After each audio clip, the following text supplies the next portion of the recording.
and welcome to a post-NFL draft episode of the Dynasty Six Pack here on the Fantasy Six Pack Network. Everything that happened in the NFL draft, we have so much to talk about, so without further delay, here's the intro, and then we'll get right to it.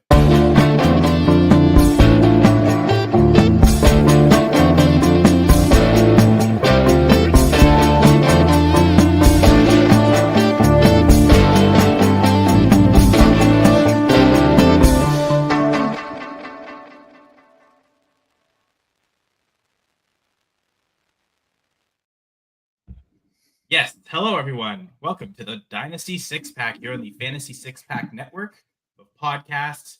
We're on the Fantasy Six Pack YouTube channel, which will be really key tonight if you want to join us live and participate in our live rookie mock draft. We did one a couple weeks ago, but now that the NFL draft has come and gone, we get to do one with all the landing spots, with all the draft capital. So wherever you're checking us out, hit us up live and you can participate in this mock draft. I mean, you want to be like this guy in the chat named Jamie Perog, for instance, talk about these studs on the screen dropping elite fantasy knowledge. We'll see. But yes, great to be joined here with my co-host. I'm Kyle Senra, and yes, Jamie Perog in the comments, also on screen, keeping track of the Dynasty stock market. How are you doing, Jamie? I'm doing great. You know me, I love my rookies. I already did like 6 or 7 actual real rookie drafts, so just grinding out, making trades. Since we're the Dynasty Six Pack, you really should have just said it was 6, right? Like, commit to the 6. Well, I think I'm completed 6. I'm still in the middle of another one. There we go. But we wouldn't be complete without the trio of co-hosts, and that includes Rahul Natarajan. Rahul, how are you doing?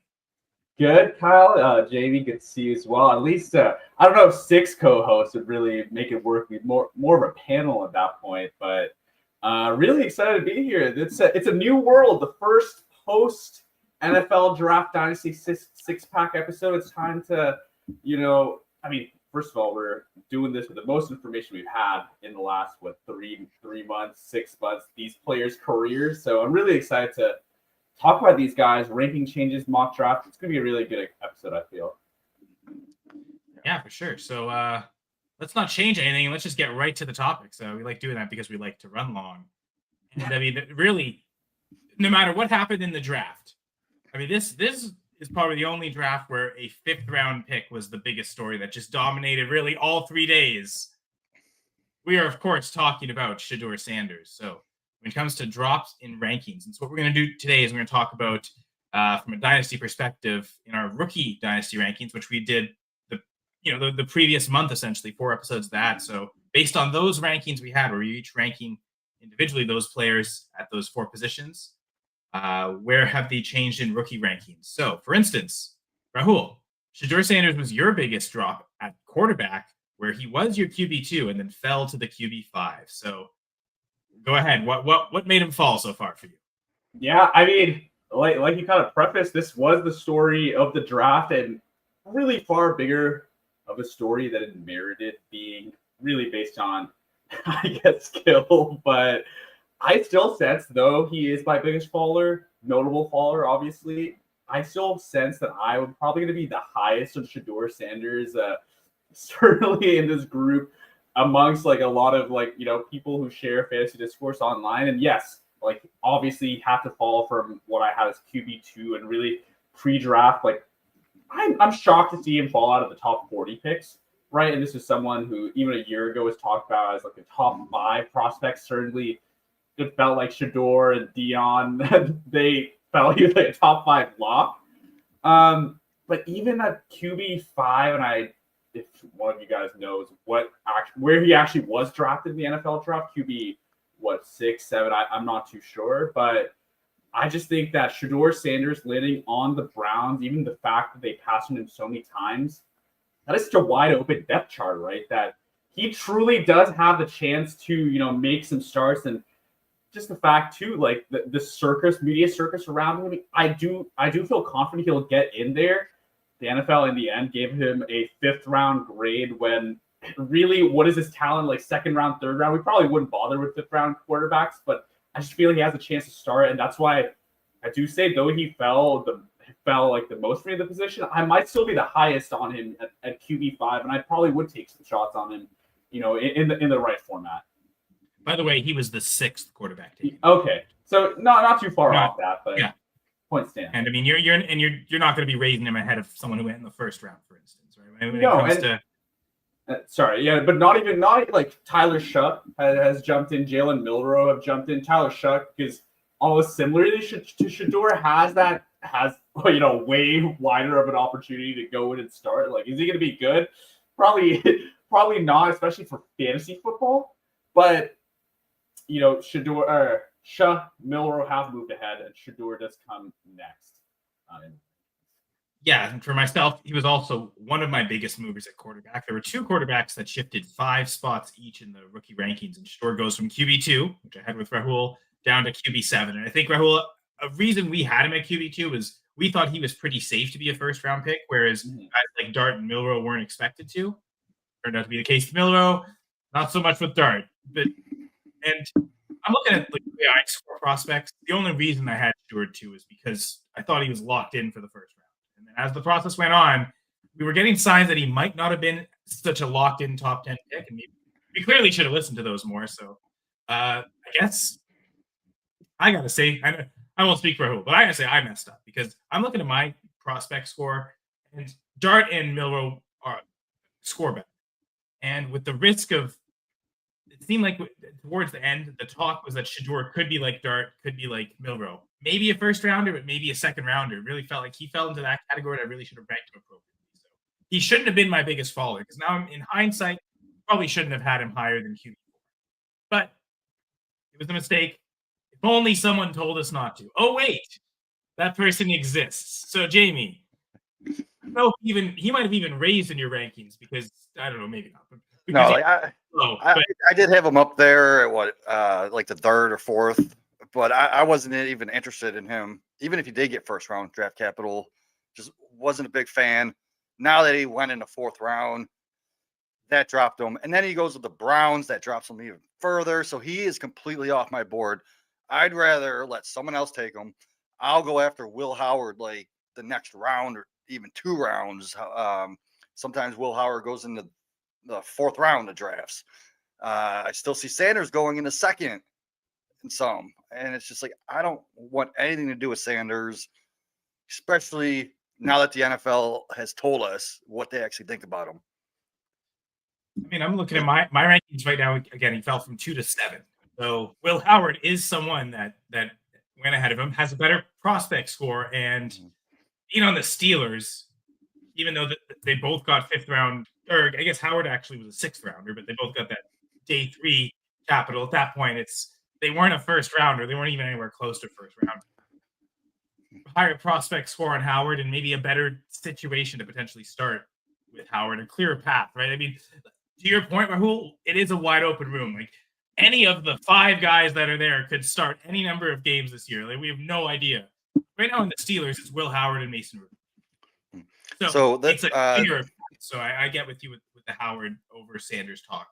As 2 late guys, I mean, you can easily pick between them. There's a guy. Oh, sorry. Go ahead. Sorry. Yeah. No. Just to address that Will Howard point. That's someone I really had slipped my mind. So I'll actually have to dabble him in now. I did like parts of what I saw from Shedeur Sanders, and I'm also no QB evaluator clearly, but I did think his accuracy could go in and win games. Is he the type of, like, from what we've heard through the the rumor mill and whatnot of his attitude, his character, is he someone to like bounce back to from that 5th round capital, or just, I mean, let's face it, like a humiliation of like the draft weekend for like what he had expected. Hard to say, but I just think like the media circus around Shedeur Sanders, like it feels like it was an owner pick. I do think has a pretty good likelihood of starting. Yeah, it's a crowded room, but Will Howard is not the same like name cachet that Shedeur Sanders is, and maybe the Browns are amongst the most dysfunctional franchises right in the league. So I do think Shedeur will start, and ADV, like he could be flipped. Starting, not to interrupt you, Jamie, but I think I'd take a shot on him at least. He's not off my. I do. Okay, so Yeah. how early would you take him? Would you take him in the second round? And the second round? No, like for example, one of my drafts going on, I think I just mentioned my first pick is at the 311. I consider Shedeur Sanders at 311, which He won't fall. I haven't seen him fall that far. I Really? skipped Okay. over him at 305 in one draft. Mhm. I think he went the very next pick. Okay. Yeah, 306. Yeah. And here's another plug. I just released an article on the Fantasy Six Pack website. It was our staff rookie mock draft, and yes, Sanders was a mid third round pick there as well. I see. I think as a QB4. And funny enough, he went ahead of someone you wouldn't have expected. So you can check the mock draft to find out who. But to answer Jamie's question, I've got him right now at rookie 37 overall in Superflex. That would put him as the 401. So Okay. I feel like I would go. 311. So there's actually another quarterback that we talked about on our quarterback show. One of us had him in the top 6. Kyle, I see you raised him. Me too. Don't you raised him too. So no, I got him in my top 6, Jamie. No, Tyler Sough. Yeah. So I pulled up our rankings from a couple weeks ago, and yeah, Jamie, you had Shedeur at 3. Imagine he's fallen to maybe outside the top 100. So wouldn't he technically then be your biggest change as opposed to Tyler? Yeah, Sough? I saw that you were going to put him, so I didn't need to talk about him. Well, yeah, and I mean, I also put Tyler Sough because for Jamie, you said you went from QB5 to 3 for you. Yep. Rahul, you said you had him at QB6. I'm guessing QB4 now. Yeah. Otherwise, he would have been your biggest riser faller for sure. I'm using the math to try and figure that out. For me, he went up 5 spots though because I was the lowest on him. I had him at QB9. He is my QB4 now. And yeah, it's second round capital. I mean, he's the older version of Shedeur, but it feels like it's that same thing. At least their prospect scores were very similar, which is they weren't very good scores. So that comes into play. But usually I'm very strict. Like, okay, round 1 quarterbacks and then throw every other quarterback into the same bin. I guess the Shough and Jalen Milroe, they kind of I've raised them a little bit because they got the early day 2 capital, so it's another bucket before we get to the other guys like Will Howard, Shedeur's new teammate, for instance. So Shough to me I was shocked that he went ahead of Shedeur. I was shocked he went in the second round, but it was a great landing spot with the Saints, where another wide open spot where he could start. I mean, if Derek Carr's injury does keep him out for any length of time, he might almost be the favorite to start. It's him and Spencer Rattler. It's probably not the biggest competition to overcome. I mean, this is a new regime who spent a second round pick on this guy. They wouldn't do that if they really believed in Spencer Rattler. So, because this pick is a very big indictment on Spencer Rattler, who I thought maybe had a chance to start some games this year. It feels like that's probably not going to be the case. And if it is, something's probably gone wrong for the Saints. So, yeah, Tyler Sough. I didn't believe in the prospect, but if the Saints believe in him enough to make him a second rounder, I at least have to raise him in my rookie ranks, for instance, like this. Yeah, I didn't mind him as a prospect. Like the only knock that I had was his age, but now that I see he went in the second round, I just had to rise him up a little more. So I do have him at QB3. I could also see at QB4, depending on situation, with Shough and Milroe, because if you're in a situation where you need play this year, you're going to be going Tyler Sough for that chance of him starting. But if you wait a year or two, I wouldn't mind taking Milroe over Shough just for that upside. Like, he could be that Jalen Hurts upside type guy. I guess my only pushback is if you have to start Tyler Shough, like, just because you're starting him and just because he's starting the NFL doesn't mean he's going to put up good fantasy points. Like, you could start him and then be severely disappointed to the point where I should have just played a non-quarterback in the Superflex. Like, that's the one thing where Milroe's upside. Yeah. And there's a non-zero chance he starts this year. I mean, Sam Darnold could completely turn into a pumpkin, and Seattle decides they're eliminated early from playoff contention. They just decide let's see what we have in Milroe because the future's not looked up. It might not happen, but that is possible. I just think Milroe's starting. Sorry, JB, but I just think like I'd struggle to not rank him as a low end QB1 on the week. If Milroe, we know he's going to go in and start on the week. That's just something I just don't think Shough is reaching that level, and it's hard not to feel like the Saints could get the 101 next year, right? Or like, you know, a top 5 pick, and he could be replaced like just as easily. So like Milroe is QB3 for me ahead of Shough. Like, honestly, I view Shough like I viewed Will Levis, but unlike Will Levis, who you had to take at like the back end of the first round in rookie drafts, which is why I had of him. He was going way too high. You probably get away with a back end second round pick on Tyler Shough, and that I'm more willing to spend on. I think I've got him right now at rookie number 22. So yeah, back end second round to me for a second round quarterback. I think that's worth it, especially like you guys said. It's the chances of starting are good. Better than Milroe, I'll admit, but yeah, I think Milroe's interesting because he's long term. He's not a safe floor because the floor is he's just never good enough to start like for a full season, right? He'll get spot starts here and there, but he's never a useful dynasty asset. But if he gets on the field, I think the way he runs, he'll put up consistent rushing yards and he'll be a really safe floor QB consistent the weeks he does start. Justin Fields, right? I think Justin Fields is maybe the perfect example, although I think Fields was a much better prospect, much better passer than Milroe. If Milroe can improve as a passer, that's maybe what he's looking to be. Like, what's the outcome for Shough, right? What's the second round QB that can make a difference? The recent one is Jalen Hurts, but he's not Jalen Hurts. Like that's a whole different level of athlete when we're talking. So I just have a hard time seeing like the big mass comparison on Shough that I think he's that much different than Milroe. But yeah. I mean, just as a comparison, maybe in terms of like talent, and I feel like we have to think like 2025, like teams are more willing to take a quarterback. But Jalen Milroe was the 92nd overall pick in the NFL draft. Malik Willis was the 86th overall pick. So, I mean, yeah. I still stand by what I said. I'd probably rank as a low end QB1 just based on this rushing upside. But Malik Willis had a few spot starts and like a good offense, so it's there. But we shouldn't be drafting these guys with like the expectation. Does anyone know what school Tyler Shough went to? Because I never pay attention to that stuff. Louisville. That's a big is that an SEC school? No. No. Okay. Anyway, what? It's not. I think No, it's in the ACC. That's still a big enough conference. Like Malik Willis went to Liberty, and I think that was a huge concern.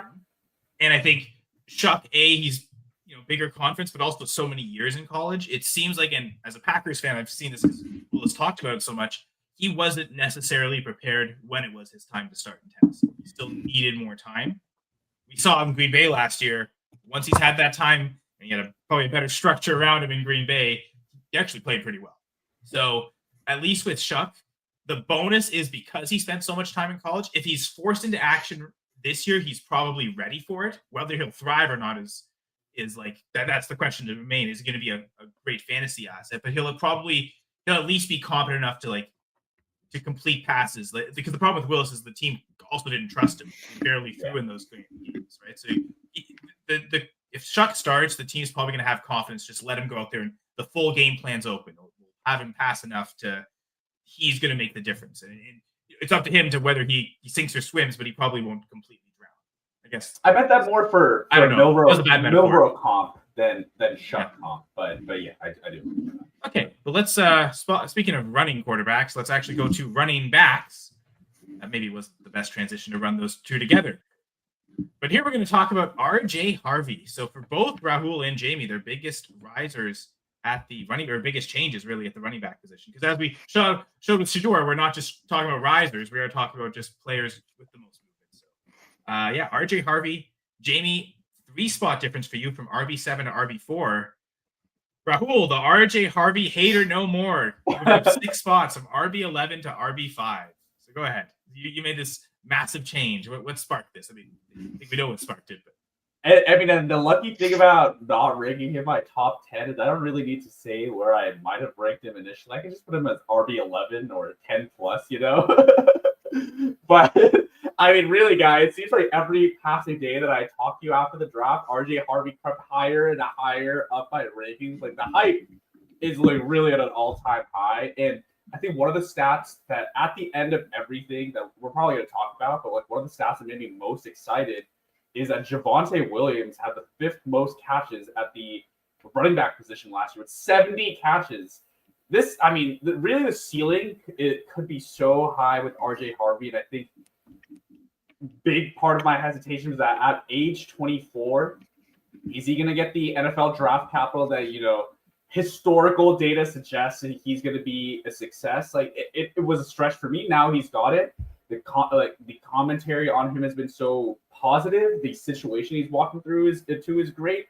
I mean, this is certainly someone who's risen to, not just what did I say, 10 plus to 5, but like to a late first round rookie pick in Superflex leagues. I would say, like, I'm feeling great about RJ Harvey. I'm curious to see where he ends up going in redraft rankings.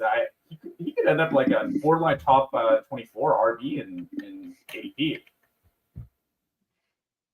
You're on mute, Kyle. Sorry, thanks. Just to touch on that real quick.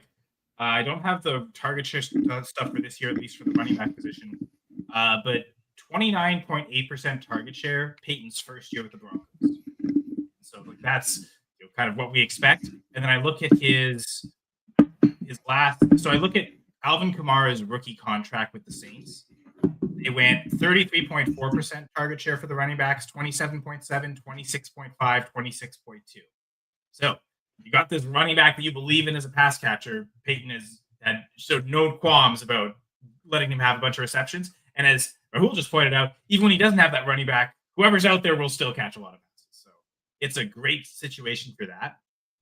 Expect McLaughlin and Estimate to get some work. Peyton will alleviate all the touches from one back. They're not going to put it all in one back, but it seems like whoever's the lead back will still get the valuable touches, the third down stuff. And if he's a good goal line back, he's probably going to see all that too. So I guess, Jamie, he's a bigger riser for you. So we'll talk about what you're thinking about him right now, not just at the running back position, but overall from the rookies. Well, last year, if you look, and Sutton dominated targets, number 1 in that offense. The second target leader in the Broncos offense was Javonte Williams. I think he got like 70 targets or plus 70 plus. I like the way Harvey could be used in that Joker role. I know he came out and said Ingram's going to be the Joker, but now he may have 2 Jokers in that offense. So that's going to be huge for him. I think RJ Harvey fits Sean Payton's offense extremely well. And I want all the Harvey. If I could get him at like 108, 109 spot, give me that all day for Harvey. I was just going to say right now, I've got him in Superflex rookie rankings as my 107. Yep, I got him at the 202 in a draft. Anytime he falls out of the first. I'm hoping that is the case in some of my drafts. One draft in particular, 202 would be a great spot. But yeah. So I had him already at RB7. So to me, he's raising up 3 spots to RB4 now, and that's debating between Harvey and Henderson. I do have Harvey 1 spot ahead of Henderson right now. It's kind of the range. So it's I don't know. To me, it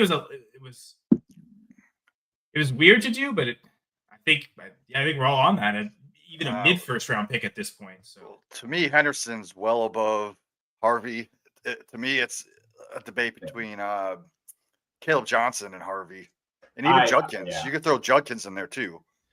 And I think I was pretty easily Harvey ahead of Johnson before the draft. So it's easy for me to say, well, Harvey got second round capital, Johnson third. It's easy to stick him ahead of him. But I was in the minority having Harvey ranked ahead of Johnson. I think it was 2 spots ahead, but I was the quote unquote Caleb Johnson hater. RB9 is a lot lower. I think you had an RB9, and Jamie and I may have both had him like RB5. Yeah. So really, even I had that draft where at 109, I chose between Harvey and Caleb, and if I had my pick like 3 hours earlier in the day, I might have just stuck with Caleb. But I do think Caleb is also, I feel, really good about his projection as well. He may even have like one of the better rookie year productions amongst the running backs, but I just think the ceiling is the moon really with RJ Harvey. And I would just say like one interesting point is as a dynasty asset, do we have any concern that let's say both of them finish like as mid RB2s? Like do we have any concern with RJ Harvey the next year as like is being 25 years old gonna like take off some value, whereas like Caleb Johnson, like the rest of these guys are gonna be 22, like 23. Is that like one perhaps thing we should consider? Like when we do push him, like it's a 107, right? Like I'm not saying there's anything wrong with like taking him there, but is that one thing to consider with how high we're putting him? I wouldn't worry about it too much next year. Maybe after his second season, then we can start worrying about it because we play Dynasty in like a 2-3 year window anyway. Yeah. That was going to be my point, is that we should always be thinking these running backs in short-term windows. Yeah. So, but because the one guy, sorry, Jamie, because the one example that I kept coming back to hearing this was the guy Caleb Johnson's replacing. When Najee Harris came out, he was so much older. Yet at this point, I think you'd rather have Najee Harris than Javonte Williams, who was that super young back that everyone. So it's funny. RJ Harvey's replacing that guy. they've switched. The teams have switched dichotomies there. Caleb Johnson's running style fits Mike Tomlin's offense very well, and RJ Harvey's style fits Sean Payton's offense extremely well. Both are great.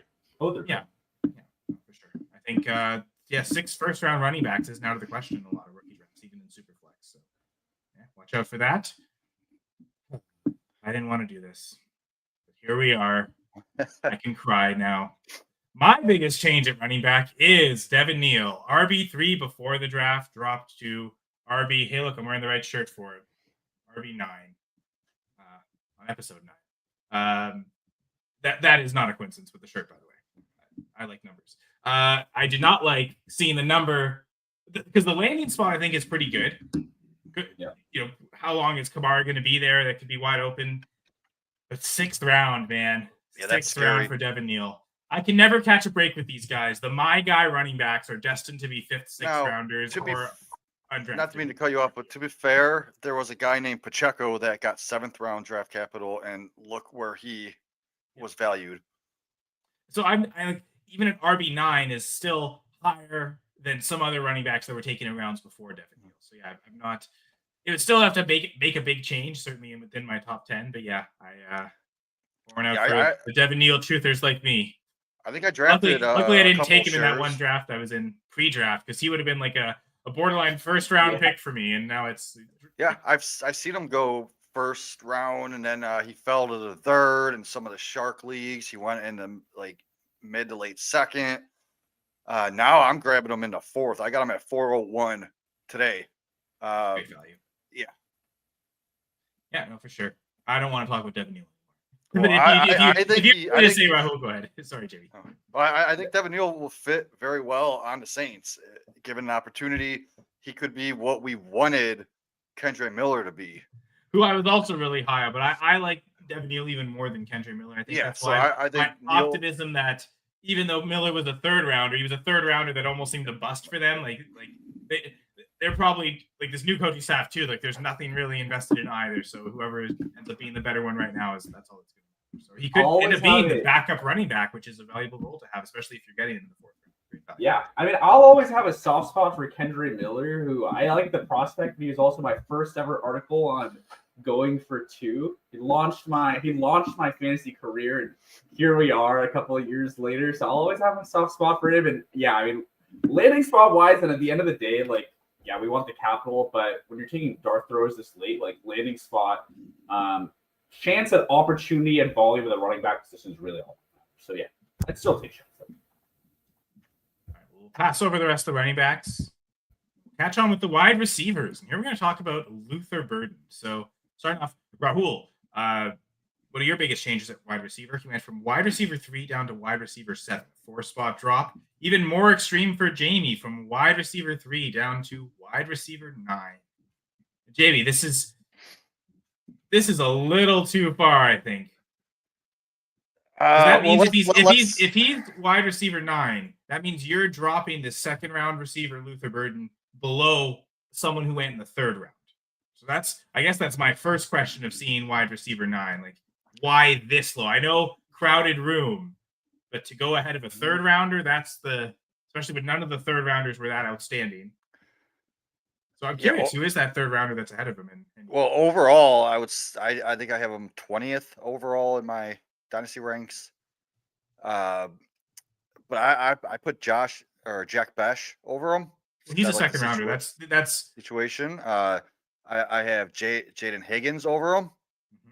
second rounder. All these make sense. I have Jaylen Noel over him. There you go. That's the one. Now I could see switching Noel and Bird, like, because you're going to have to wait on both of these guys for about a year, right? Maybe. Noel, yeah, probably, like, but it's there's no guarantee. I mean, like, injuries could happen and one of them could smash immediately. I think that's it's not the likeliest scenario, but that could happen. Yeah, it just worries me that there's so many targets being taken in the Chicago offense. Like, where does Burden fit in? Is he only that gadget player his first year? Is he going to be a 60% snap share type guy? I don't know, man. I think I'd rather go with Noel.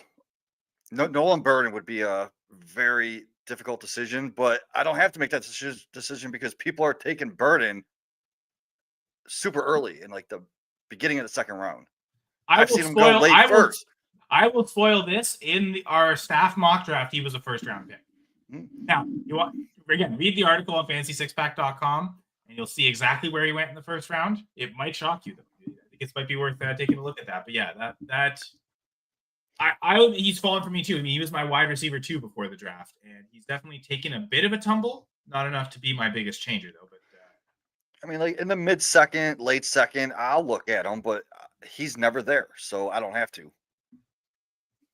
That's fair. I mean, there's that tier of, I mean, so I'm kind of getting on Ibuka should be the wide receiver 3.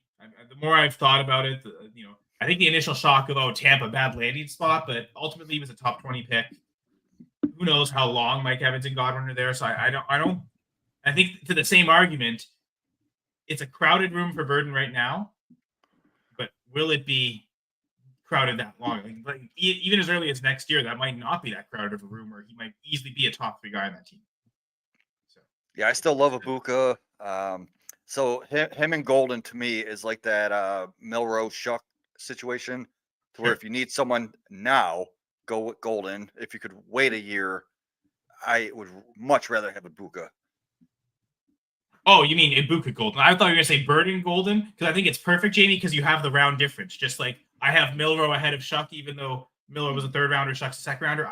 The reason Burden isn't the biggest changer for me is that he still hasn't fallen below Matthew Golden. That's one where but that's that, I guess, that chunk of receivers. You go from, if you want to include Ibuka wide receiver 3, sure. But wide receiver 4 through 7 for me is like it's a really tight race. Higgins, Burden, Golden, Harris. And I think there's reasons to raise some of them and lower them. Honestly, Rahul, on Saturday on the Going for 2 live stream we did during day 3 of the draft, I think we spoke about this. Like, that tier of receiver is one of the hardest things for me to rank. Yeah, I don't mind being last in that tier. I really do think that. Yeah. I mean, we could include a Harvey, Caleb, maybe some of us, maybe all of us, but I think like there's almost a run of running backs. Judkins, Henderson, Harvey, Caleb. Some people might take Dart depending on how like QB needy teams are, but after that, I feel like it's a pretty flat tier of all these wide receivers, and I almost want to put Kyle. I would almost put Kyle Williams at wide receiver 7, and I think Burden top 39th overall, 40 pick. We'll still put him above Kyle Williams for me. I listen, like he's not very similar stylistically to Jameson Williams, but I almost can see a JMO kind of like development. Like, I mean, maybe I'll just say that because Ben Johnson is there, but you have to remember that Ben Johnson is going to use a lot of 12 personnel. I think Colson Loveland is going to be, though he's the tight end, I almost see more immediate production from Colson Loveland than I do from Luther Burden. Oh, he froze. And immediate froze. Not cool. You mentioned Kyle Williams. I actually have Kyle Williams 1 spot behind Luther Burden. Yeah, he's that next receiver for me. Like after that, I guess wide receiver 8, right? That tier of 7. Yeah. So to me, I think the top 5 are pretty set in stone. Where I got Tet, Hunter, Golden, Ibuka, and Trey Harris. after that, there's a big tier break with the Higgins, Knoll, Besh, Burden, and you could put them any which way you want. See, I'm a little different, Jamie. My tier break is really after wide receiver 2. I think Tet and Travis. Well, no, obviously, but there's then it's tier break between 2 and 3, yeah. But I'm just lumping the top 5 together. And then see, like I think Igbuka's a lot closer to wide receiver 7 than he is to those top guys. Like it's a big gap. Closer to wide receiver 1 than he is to 7. But by the he's wide receiver 3 in the spots, sure, but not in the overall ranks. Because I'm thinking of Igbuka as like a borderline first, second rounder, like right at the turn. Whereas same. Higgins, Burden, Golden, Harris, to me, those are those early second rounders. Whereas mid second, yeah. Like Travis Hunter and McMillan, they're top 5 picks for us. I think we're all kind of in agreement with that. So that's more why I'm thinking the difference. Like if you see a big tier break, there's gonna be like 7 picks for us in our rankings between Hunter and Igbuka overall. But at least there is for me exactly 7. I think we're all gonna be around there. And that's kind of where I kind of lump Burden in with all these guys. So that's why he didn't fall as much for me. Is that guys like Trey Harris and Matthew Golden, there were still enough warts in their profiles. Like, for Harris, it was the fact that he was taken outside the top 50. That's the one biggest wart for him, is that he just went so late. Even if he's a second rounder, he was so late in the second round, at least relative to these other guys, that it worries me a little bit. Golden, it's the production profile. That's what worries me there, is that he just didn't produce in college. So why is he going to suddenly produce in the NFL? It's just that. But Trey Harris landed in such a great spot. Sure. That's what's great about that spot. Yeah, it's that he's maybe a chance to be the wide receiver 2 tied to Justin Herbert. He's probably got the best quarterback of that group. But Burden still is the profile that's way better than both of them. And that's where I'll get to later why I don't think it's as much of a problem. But I will say, Burden has fallen a little bit for me. Again, he was my wide receiver 2. If you're going to fall all the way out of the first round, that's naturally going to happen. One of the guys that has jumped ahead of Luther Burden for me is Jayden Higgins, who was my wide receiver 8 before the draft. And, I'd say Rahul convinced me, but it was the fact that the Texans took him in the second round. That's really what convinced me. You get great landing spot with a great opportunity to be wide receiver 2 right off the bat. Great quarterback. It's a lot of the same things Jamie was just talking about, why he likes Trey Harris, but a better profile. And I think, to me, Higgins is the most well-rounded guy in this range because he's almost got everything. He's got the Trey Harris landing spot, but with better draft capital, and his production profile is a lot closer to Burden than it is to Golden and Harris. So to me, Higgins, he's like the safest of that group from 4 to 7. They all have really outstanding things, but also some of them have like really bad things. Whereas Higgins, to me, was the one who was just, he's solid across the board. He might not have the best at everything. His profile is not quite as good as Burden. You'd say the landing spot isn't quite as good as Trey Harris in the sense that, Stroud isn't quite as good of a quarterback as Herbert. He was 34th pick overall, but he wasn't quite as early a pick as Golden, but he was just still so well-rounded and solid there that he's now become my wide receiver 4. So I really like Higgins out of this group, to be honest. So, and yeah, Rahul, the fact that Rahul liked him so much also convinced me. It gives me a little more confidence. Because you had him, do you have him at wide receiver 5? It might have been 5 or 6. I really want to say, Higgins is another. I just filled it up at 6. Yeah. Higgins is another in this group that I like, and that's just why I said I don't mind being towards the end of this tier of wide receivers and just take the shot. And one thing I would say about Trey Harris versus Higgins, and I was a little bit lower on Trey Harris. I think the rest of you is going forward. Would you project the Chargers or the Texans to have more pass volume? And I think Harbaugh and Roman just do want that team to run. But I mean, with the caveat that Bobby Slowick, really did love an early down run as well with the Texans. But I do think there should be a lot of pass volume in the Texans offense. And I would have comped Higgins to Nico Collins if my Wi-Fi worked on that episode and, continues to fail me. But I really do think he has a good opportunity to learn from a very similar stylistic player and not have that maybe same pressure to be the X from day one that I think I said on our draft show. Keon Coleman might have had the pressure to be the X in his offense to an extent that Jayden Higgins is really never going to have to do, barring Nico Collins' injury. So, yeah, I really do like Jayden Higgins as well. Jamie, anything you want to say about Higgins before we move on to the next position? Yeah, no, I always loved Higgins going into the NFL draft. And the one thing I want to say is I switched him and Noel because I was higher on Noel than I was Higgins. But now you see landing spot and situation. We're going to have to wait a little bit on Noel. So I actually put Higgins over Noel. Second to third rounder. Yeah. Even if it is the same team. Yeah, I still have them. In theory, they both have that same opportunity, but we expect Higgins being the second rounder will. Yeah, I still have them back to back. With, I think Higgins is my wide receiver 6 now, and Noel's my 7th. Okay. All right, then. So now we're going to get to tight ends. We're just going to lump them all together because there weren't any really massive changes.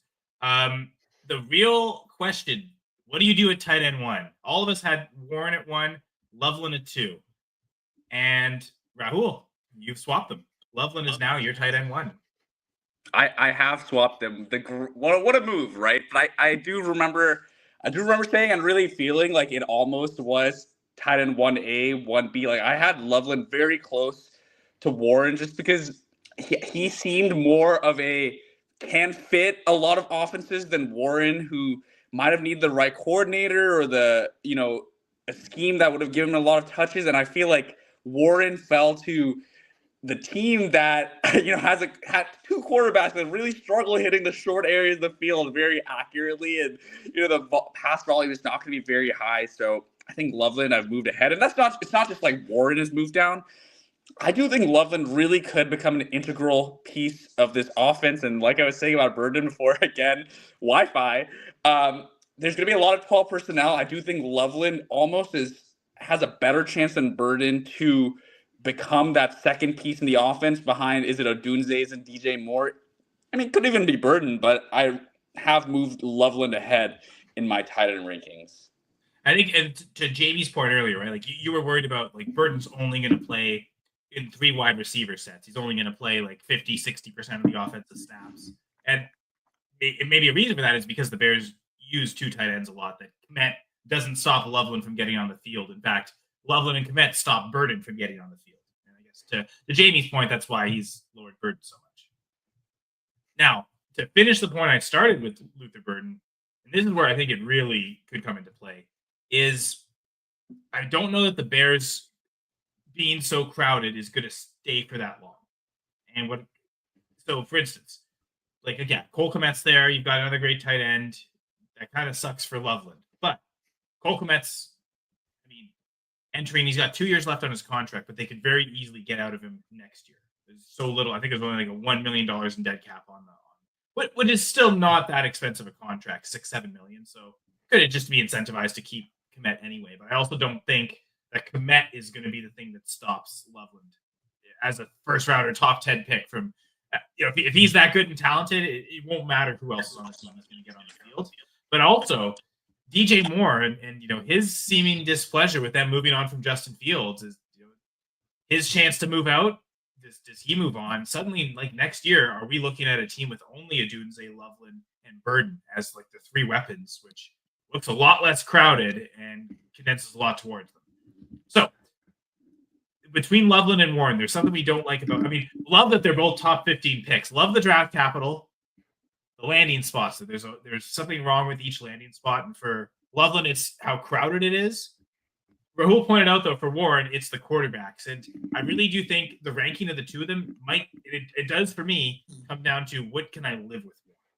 And I've kind of convinced myself that I'm willing to live with the crowded spot, and kind of bank that Loveland's so talented that it won't matter that it's crowded. He's still going to earn himself a role. They're going to. Just like there's going to be a certain number of targets that are just going to be designed to go to tight ends, and he's going to have a safe floor for that. Whereas with the quarterback situation, that's really what concerns me. Because as Rahul pointed out, 2 quarterbacks that don't give the best targets to tight ends from their passing quality and the accuracy. But I think just B, the overall volume won't be great, especially if it's Richardson. He'll vulture a lot of touchdowns in the red zone. And Daniel Jones on the other side, he's just not a big touchdown producer anyway. So I think the target floor could be really low, just because the overall passing volume could be low. And I also don't know if the ceiling is there because of the lack of touchdown production. And so like the spike weeks aren't going to be there, but he's also really going to have a low floor. It's like boom bust without the boom. Like that's not a really good combo. And I just think it's easy for the Bears to move on from DJ Moore next year in that if like he's really not happy and they just want to trade him away, he's a coveted enough receiver, someone will trade for him. He's not an unmovable object.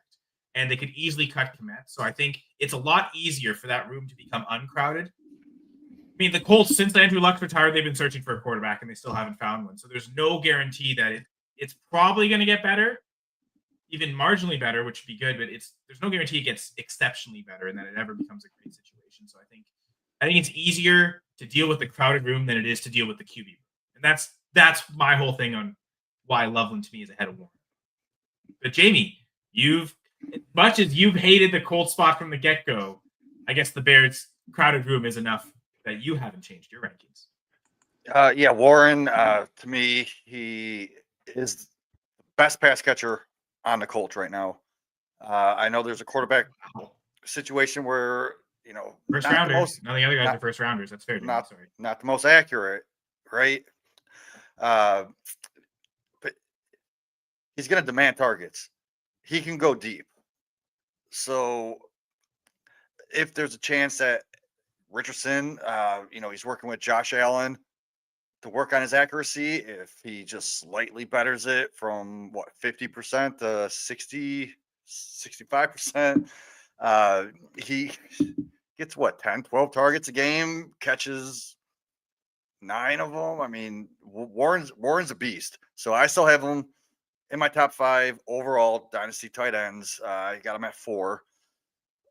I had Loveland right behind him at 5, but I lowered him to 8 now, just because of the crowded target shares. He's not going to see a lot. So people I put above him was like Hawkinson. He's going to see a lot of volume. Njoku and Kittle. Like those are like win now type moves for the tight ends. Next year, I'll probably move Loveland back up in the top 5. But for right now, I just moved him down a little bit just because of the situation and, having another tight end to even have a competition with in Chicago.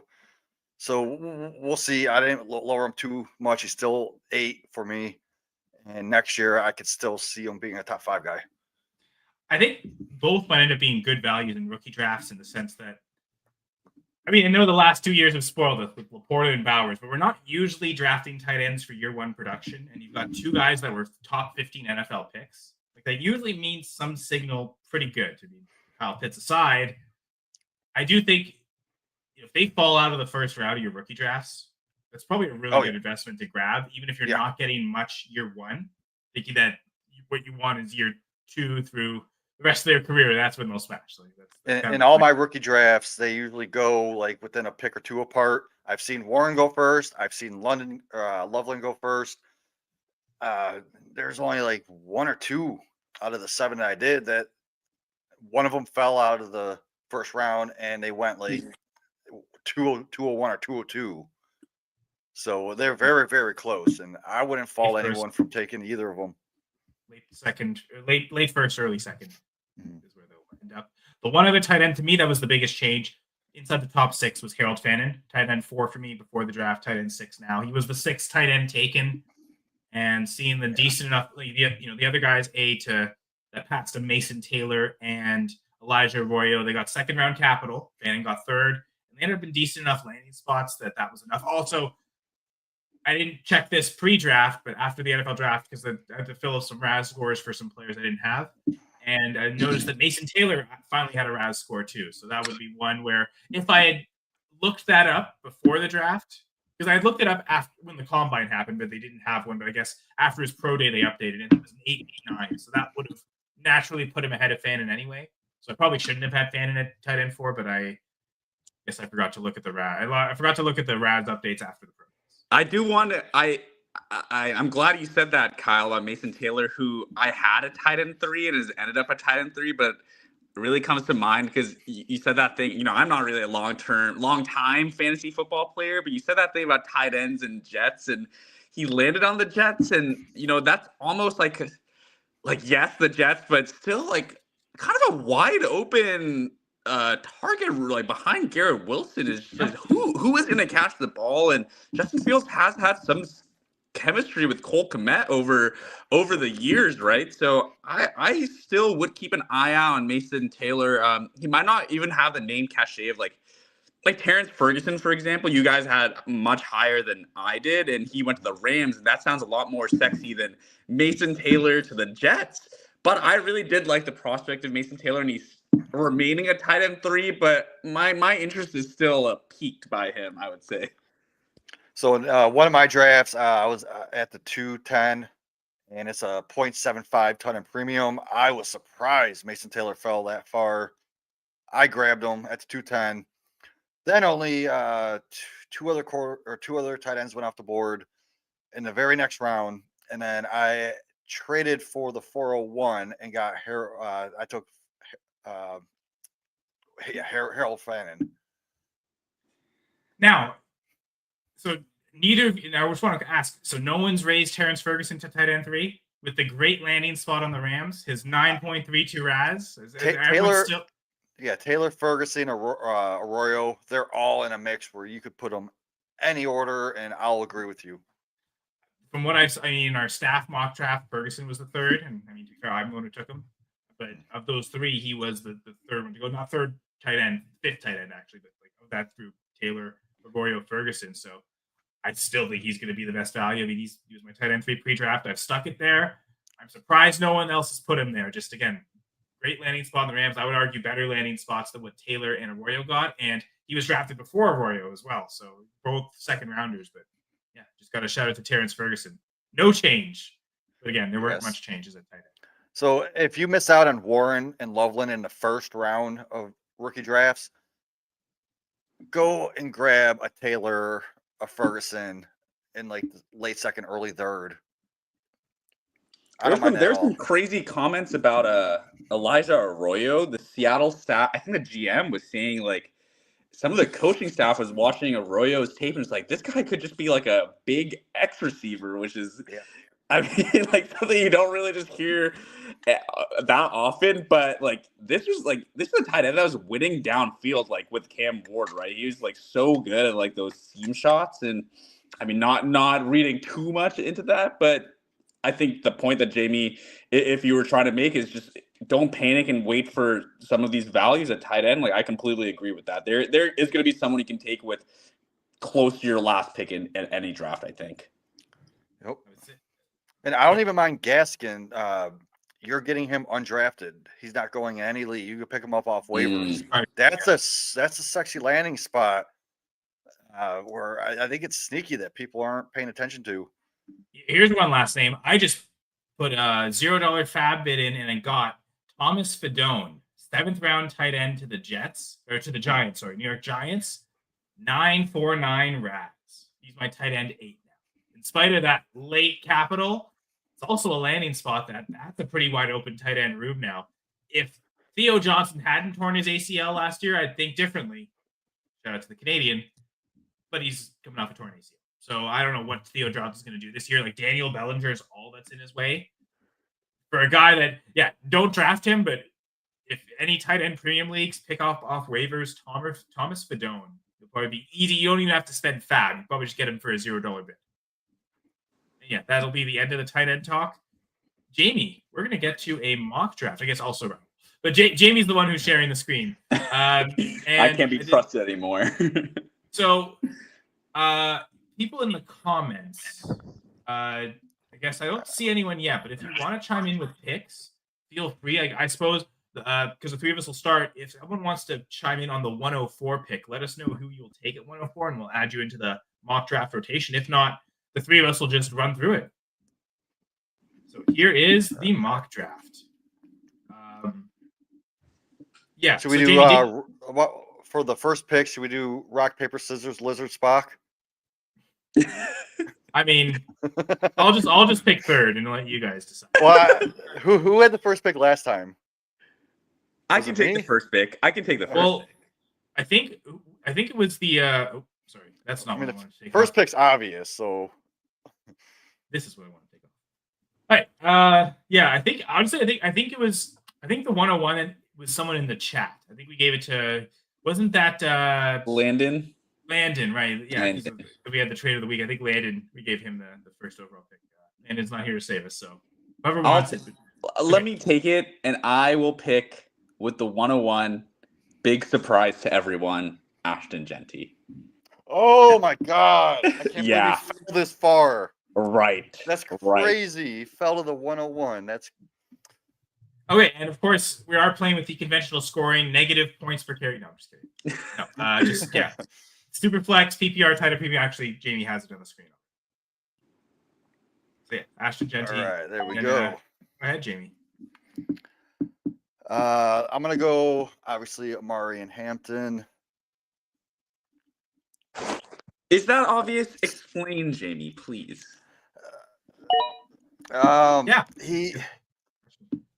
He's in an offense that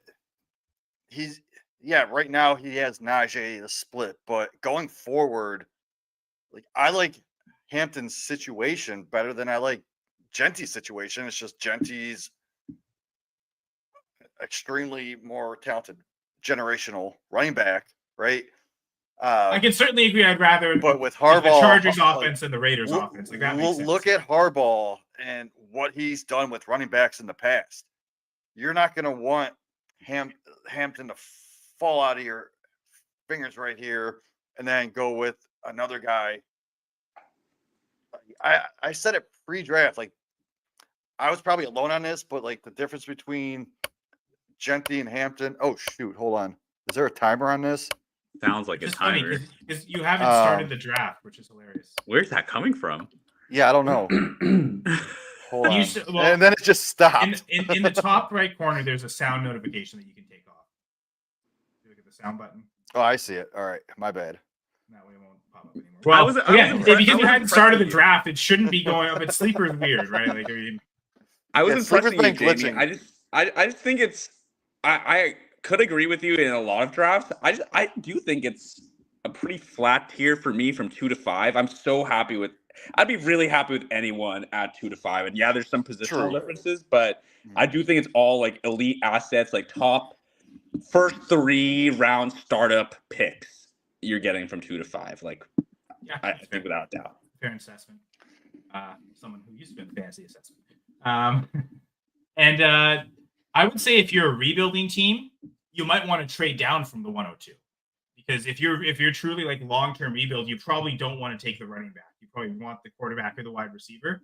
So trade down from the 102 to the 105, accumulate extra value, and you still get a really good asset. And if you are in a long-term rebuild, getting those extra assets will help spark that rebuild. I think that'd be the one caveat. It's not even that you take someone else. Can you try and trade out of that spot if you don't want Hampton? Because I think right now Hampton is so coveted that if you don't want Hampton at 102, at least try to trade down to it while maintaining the top 5. I mean, and maybe it's not the top 5 for you. Maybe your tier is a little different. I think all of us though kind of have that 2 to 5 as a tier break. I don't know if Jamie would include Cam Ward in there. Yeah, no. Actually, Jamie will be 2 to 4. You're right. Cam Ward, I'm not taking him at 102 as my number 2 quarterback because you know who my number 1 is. Yeah. We know. We'll get to him. I'm sure he'll be drafted. Most definitely will be drafted. But I'm going to go with my wide receiver 1. Been my wide receiver 1 the whole time. In spite of Luther Burton's production profile being almost as good, I never quite got as far to putting Burton ahead of this guy. But Tetairoa McMillan getting top 10 capital. I like the landing spot. He should get a ton of opportunity. Bryce Young isn't the worst quarterback. So yeah, I'm sticking with McMillan as the wide receiver 1, and I think great here is the 103. Yeah, I love that pick. There was a draft I was in that had like 4 running backs straight, and I was at the 105, and it was a super flex. I still didn't pick Cam Ward. Of course you did. I picked Ted McMillan. I do think it's really close, and I've been kind of wavering on where to go. Where should Ward go between 2 and 4? Ultimately, I've kind of settled him on Hampton and McMillan ahead of him. I actually think the real discussion, I would seriously consider McMillan at 102 over Hampton. That's the one guy because I believe so much in his profile. But there's a lot of, production. Like they're both elite producers in college, so I don't think you can go wrong with either, really. So Rahul, are you going to make the right pick here or the wrong one? No, I'm just kidding. There's probably no wrong pick. Again, you and I probably don't think there's a wrong pick inside the top. Yeah, I don't think so. And this is a guy in previous drafts I've taken at the 102. I'll very gladly take Cam Ward here. I again, like I said, top 3 round startup pick. I feel a lot of confidence in Cam Ward being a success in real life and in fantasy football. I'm probably the highest of the 3 of us in terms of what his rushing upside could be. I don't think we completely saw it in college, but I do think he's physical enough, and just kind of the way he like buys time. And he did run in some, and it's like obviously you have to caveat like the college stats with the negative rush yards taken for sacks, but long-winded way of saying Cam Ward at the 104, I'm completely comfortable with that. And certain teams I'd take him at the 102. I can see that. You desperately needed. He's got like Cam Ward being the 101. He does have that like insulated value that isn't gonna change for at least 2 years. Look at Bryce Young right now. Right. He was at the 101. He sucked. And he still has like a 107 value right now. Like, so in case Cam Ward doesn't work out 2 years from now, you could sell him and re-roll this pick. Well, and I think the other thing too is if you were desperate for a quarterback and you're at 102, you could take Cam Ward, but I'd also explore trading that pick. Can you go? I mean, you could probably buy Bryce Young, right? I mean, but go even further than that. Like I've heard people say, if you really need a quarterback in this class, trade your early first for Baker Mayfield, especially now that Ibuka's there. Like, is that something where you can get, by selling the 102, you can get Baker plus? Can you go a little higher, and do you go buy CJ Stroud for the 102 because he's kind of dipped in value? Like it's the time we've gotten back to the time again where all it takes is one rookie pick to get it. If it's an early pick, right? Like I'd explore those options, but ultimately, if you absolutely needed a quarterback in Superflex, you're at the 102, and you couldn't trade the pick, I'm totally fine taking Ward ahead of Hampton and McMillan as well. So Jamie, this is a tough pick. So maybe it isn't quite the tier break. There's two players that I'm looking at right here. Do I go running back? Do I go receiver? And I'm going to go with the receiver because I know if you watched our receiver show, I said receiver / corner. He would be my wide receiver 1 if I knew he was going to get majority of receiver snaps. And that's what Jaguars are saying. He's going to get the majority at receiver. So I love this pick. Hunter as my wide receiver 2 in this class. I'm taking him right here. Yeah, I think Rahul, you and I are on board. This is where the cheer break is after these 5. Absolutely. And another player, sorry, Jay, but just say another player I would take it to 102 in certain drafts. Maybe I'd split Tet and Hunter 50-50. I did have Hunter higher. Yeah, that was the one thing. You've been consistent. Unlike me, he was your wide receiver 1 pre-draft. Yeah, so another player I'd take it to 102, and even Tet. Okay, let's make it 70-30 maybe, but I like everyone that we've talked about already. I think these are all elite dynasty assets. All right. So who's at number 6 right here? Well, it's me, and it's funny how it keeps ending up happening this way. I took the 106 in the the F6P staff mock draft. It was strategic too, because one of my most important picks I might be making is the 106 in a Reality Sports Online league, and it's a scenario where you'd love one of these guys to fall, and I kind of feel like, man, I probably need to trade into the top 5. So what's it going to cost me to move 106? I just during the show, it's Luke Patrick formerly from the All About Reality Sports or All About Reality podcast, which is a podcast feed for the Reality Sports Online format. He's got the 103, and he says it'll cost my 106 and my 26 first to move up 3 spots. So I was thinking, like, I'll give you a late second for your like mid third. No, future first. So, like, that's an example of someone like Luke has a clear tier break after the top 5, moving down to the 106. That's just too far. So, anyway, so we'll see what happens there. So I need to practice at 106 because something like this might happen, and I might be stuck picking. And I'm going to make the same pick I did in the staff mock draft and take Quinshon Jennings. Oh, wow. Now. That's a surprise. Nice. I like What, do you that. think I was going to go Devin Neal? No, I thought you would have went with another running back from Ohio State. See, Henderson's landing spot scares me a little. If I look at all these guys that were expected to be back half first rounders from running backs, Ramondre Stevenson worries me more than Jerome Ford or Jalen Warren or Audric Estime and Jaleel McLaughlin combined. I think that's the one caveat of why I'm a little hesitant on Henderson is he might not get the immediate path. Like his path might be blocked, whereas these other guys, it's pretty clear. I think Judkins this is a fantastic landing spot because he's got the opportunity to be a goal line back. Maybe he catches a lot of passes. With all the quarterback situation as it is, you expect this is going to be a very run-heavy team too. So I think he's going to get a ton of opportunities. Kind of maybe sold myself on if I have to stick and pick at 106, and this is like the worst case scenario it could be. Like I'm kind of the floor is Judkins. I think I like him better than again any of these other running backs. He wasn't my RB3 before, but he's now moved up to my RB3 based on the capital. He's a third running back taken in the draft.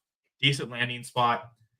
And that combine, really. I mean, 8.98 RAS. Like he really did. I love Judkins. It's just I had to move him down a little bit just because he is a Brown. Brown down, right? Like Brown down. He's on the Brown. He's down in your rankings. Okay, all that's right. Good. I love the sticking to your principles there, Rahul. I mean, I was the high guy on Judkins. He was my RB3 pre-draft, and I mean, maybe I'm not showing too much faith in my guys because I flip-flopped in Caleb and Harvey and Henderson Judkins. It's really tough because both of them got capital we want. They're the profiles we want. Very athletic, and they may have gone to the two like unsexiest landing spots possible. Now, why I like Judkins more is he's the kind of build that could carry a large workload, but if we had to project one offense to be better in the next 3 years, if we're talking about dynasty windows again, it's probably the Patriots under Drake made than the Browns and one of their 5 quarterbacks who none of them could be on the team next year, right? So, which that would almost be a positive, right? Because you imagine if that's the case, they probably got a better quarterback. Although Watson's on the team next year, the cap hit they can't get rid of him. He's on the team through the whole length of the contract because the dead cap is just too much. So. Will he actually be there starting in training camp? Who knows? That's a totally different question. But they can't completely clean the books. But you almost think that would be a great thing, right? Because if they completely clean house, maybe they get. To ask about the value of this pick. Oh, hey, who are we taking? Hello, Evan. I just want to ask about the 106. Hang on a second. Yeah, sorry. I just want to ask about the 106. It's not a complete trade, but one that's sent out by myself and got positive feelers. Is I offered Michael Penix for the 106 and a 26 second with the idea to take one of these running backs from an extremely running back needy team and where Penix is my QB4. What do you guys think about that? Sorry. Oh, you said Michael Penix. Michael Penix. And I was thinking Michael Pittman. I mean, I've been trying to get first for Pittman. There's no way that's happening. Oh, my God. No. Makes way more sense. Sorry, my mind was completely flabbergasted there. I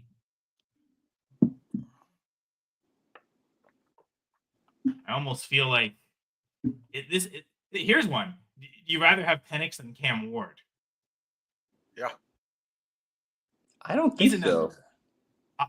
I'm really stuck. I think that's my line for Ward. And if you again, I almost want to be trading out of these picks for someone like Penix. That's I guess my only hesitation as a super flex. The value of the quarterback. I guess that's why you're getting the second. Yeah, I guess hearing the price, you're right, but I guess hearing the price that you got quoted to move up from the 106, that makes me think okay, if I want to do 106 plus something as a quasi 104 value, maybe I am underselling Penix a little bit. I do think it's more of okay, let me rephrase that. How convinced are we really about the Judkins and Henderson tier of running back then? Well, I guess in each one individually, not as much, but I also do view RJ Harvey and Caleb Johnson in that same tier with them. Like I don't like that's it. There's no tier break between them. Those are to me 4 guys in the same tier. Mm-hmm. So maybe I'd be better searching for a lower draft pick and a bigger plus than a second for Penix then if. Yeah, a draft pick and a I don't want to player interrupt real quick, but Evan and we have a Keith in the chat. If you guys want to make these next picks right here, yes. I would love to see where you guys would go with one of these picks. So put it in the chat who you want to take.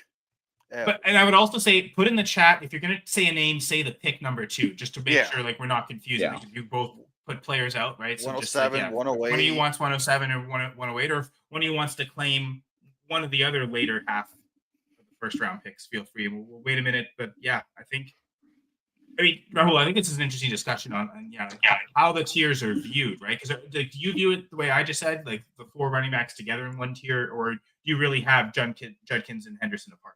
And I do, and I really, and maybe that's me sticking on my priors too much. It's just like how much of a difference is top 40 capital versus 60th overall and 78th overall. In the hit race, it does make a difference being, a top 50 pick. Especially Judkins is a 3-year player. Henderson played 4 years. I do think there's a little bit more of the prospect profile, but how much then is that going to weigh against landing spot, right? Which I think both of us would rather. If we had switched the Steelers and the Broncos to Judkins and Henderson, they'd be in contention, with the picks that we'd already discussed at this point, right? So Evan and Keith both want Henderson at 107, so that's clear unanimous. A great pick. Yeah. So, that's exactly who I would have went with. Yeah. So awesome pick. 100% agree. Keith, if you want 108, let us know who you'd take at 108. Or if they ran to the board. Yeah, no, for sure. Man, this Kyle guy took Quinshon Judkins, really? But yeah, So I do. Question: does this only say 9 rounds or like? Well, I think picks? can you side scroll on your mouse? I am. It's not working, so I might have did something funky. Wait. It almost feels like your screen is cut off because I'm not seeing all the. Can you zoom out from your browser, like instead of being at 100% zoomed in? Yeah, I don't know. Like I said, I'm not used to this. I mean, not even just the sleeper thing, but like your browser tab in general. Can you just zoom out so you're not 100% in? While we await for Keith's 108 pick. Like, what type of browser are you using, Jamie? Google? I don't know. Like, you're using Google Chrome? If that's what you call it, yeah. That's what Google calls it. That's how I didn't make the name. I'm pretty sure Chrome has Zoom. Like usually it'll be like top right corner if you've got like functions. There should be a Zoom function. Oh yeah, I don't even know what I'm doing now. Okay. Now it's just zoomed in even more. Okay, really? That's sleepers. Gotta get with it, sleeper. Okay, while we're trying to figure that out, traded Breece Hall, Sam Laporta, Josh Downs, and the 206 for Brock Bowers and the 103. This is Evan Gomez talking. Sorry, Evan Gonzalez. Sorry, my brain is thinking of Scott Gomez. I don't know for what reason. Hockey, that's why. So Breece Hall, Sam Laporta, Josh Downs, 206. So 4 pieces for Bowers and the 103, and ended up taking Hampton. Go. All right, so that's about as good as it's going to be, I think. Thanks, Jamie. Yeah, thanks for working on that. So yeah, well, do we like this? 1 QB, just straight PPR. Bowers and Omarion Hampton for Hall, Laporta, Downs. I guess the other question I have, Evan, how many starters in this league? Like, how many starting positions are there for the starting lineups? Because I think that's a big thing where if it's a really deep starting lineup, we're going to default to the 4-for-2 side, right? If you got to start 13 players each week, you probably will default to the side where you're getting more pieces. If you only have to start 7 or 8, then you love the 2 sides. For me, I view Breece Hall has the 103, 104 type value. So we cancel Talked that about this out. before, So, yeah. so Brock Bowers for Laporta, Downs, and 206. I might take the Brock Bowers side. Same. I think so too. And yeah, I mean, sure, there's a certain lineup spot number that maybe that flips, but I actually do think the pieces on the Hampton Bauer side is elite enough to where like I would still take it over the package in a lot of situations. And I think I am a little bit lower on Brees than consensus though. I'm pretty worried about Brees as a Brees Hall owner from last year. I am too. Like I that's the one thing I'll push back against Jamie. I'd much rather have the 103 than Brees Hall. I'm thinking Brees. Honestly, I think I'd take RB6 in this class over Brees Hall. I think I'd go Caleb Johnson ahead of Brees Hall. Just give me the younger rookie contract quarterback or rookie contract running back versus the guy that's on an expiring contract where we don't necessarily expect him to have his best skill set, which is catching a ton of passes. So it's 1 QB, 2 running back, 2 wide receiver, 1 tight end. So that's 6 starters, 2 flex. So only 7 starters. I for sure like the two side. Give me the 2 elite starters because I think I would rather have 7 Bowers or Hampton individually over any piece on the other side. Like to me, it's a 4 for 2, but you are getting the 2 best assets on the side of the 2, and with only 7 starters on offense, smash. Yeah, 100% smash. Definitely. You've got a difference maker at Bowers. Like so you're upgrading from Laporta to Bowers. Well, I have Laporta tight end 3, but there's such a big tier break between Bowers and him. Give me Bowers all day. So if you can, if you're this is all okay. So traded means this isn't like an offer. I assume this is already made. So great job to get off of Brees Hall for this. Like for a running back that's about to end his rookie contract, like now is the time to get out of him for any type of value. And this is consolidating him with other pieces to get these elite assets. I think is a great way. If you're just trying to sell Brees Hall on his own, people probably aren't as interested. You've given Sam Laporta though as a really shiny piece to get Bowers. Yeah. I'm still on Brees Hall. Like I have Brees Hall 1 spot ahead of Troy Van Henderson. Yeah, you see, I'm thinking I want to raise at least Judkins, Henderson, and Harvey ahead of Brees Hall, ahead of that whole tier of running back, and then Caleb Johnson. I think is where you start to get the discussion. And I think I might still take Caleb in spite of being the Caleb hater. Guess I'm also now the Hall hater too. I'm right there with you. So Keith's asking, is Loveland too early? Jamie said yes, but then we also didn't get a response from Keith, so I guess we're giving him Loveland at 108. Alrighty, let's set it. If this has to be tight end premium now, at least a 0.75. You said non-tight. It says non-tight end premium. Right at the top. If I see the words tight end premium, I assume it's tight end premium, and if it's not tight end premium, don't put non-tight end. That's one thing that bugs me, right? Like this because I've done that with league. I don't know why it said that. Again, there's lots of stuff Sleeper does.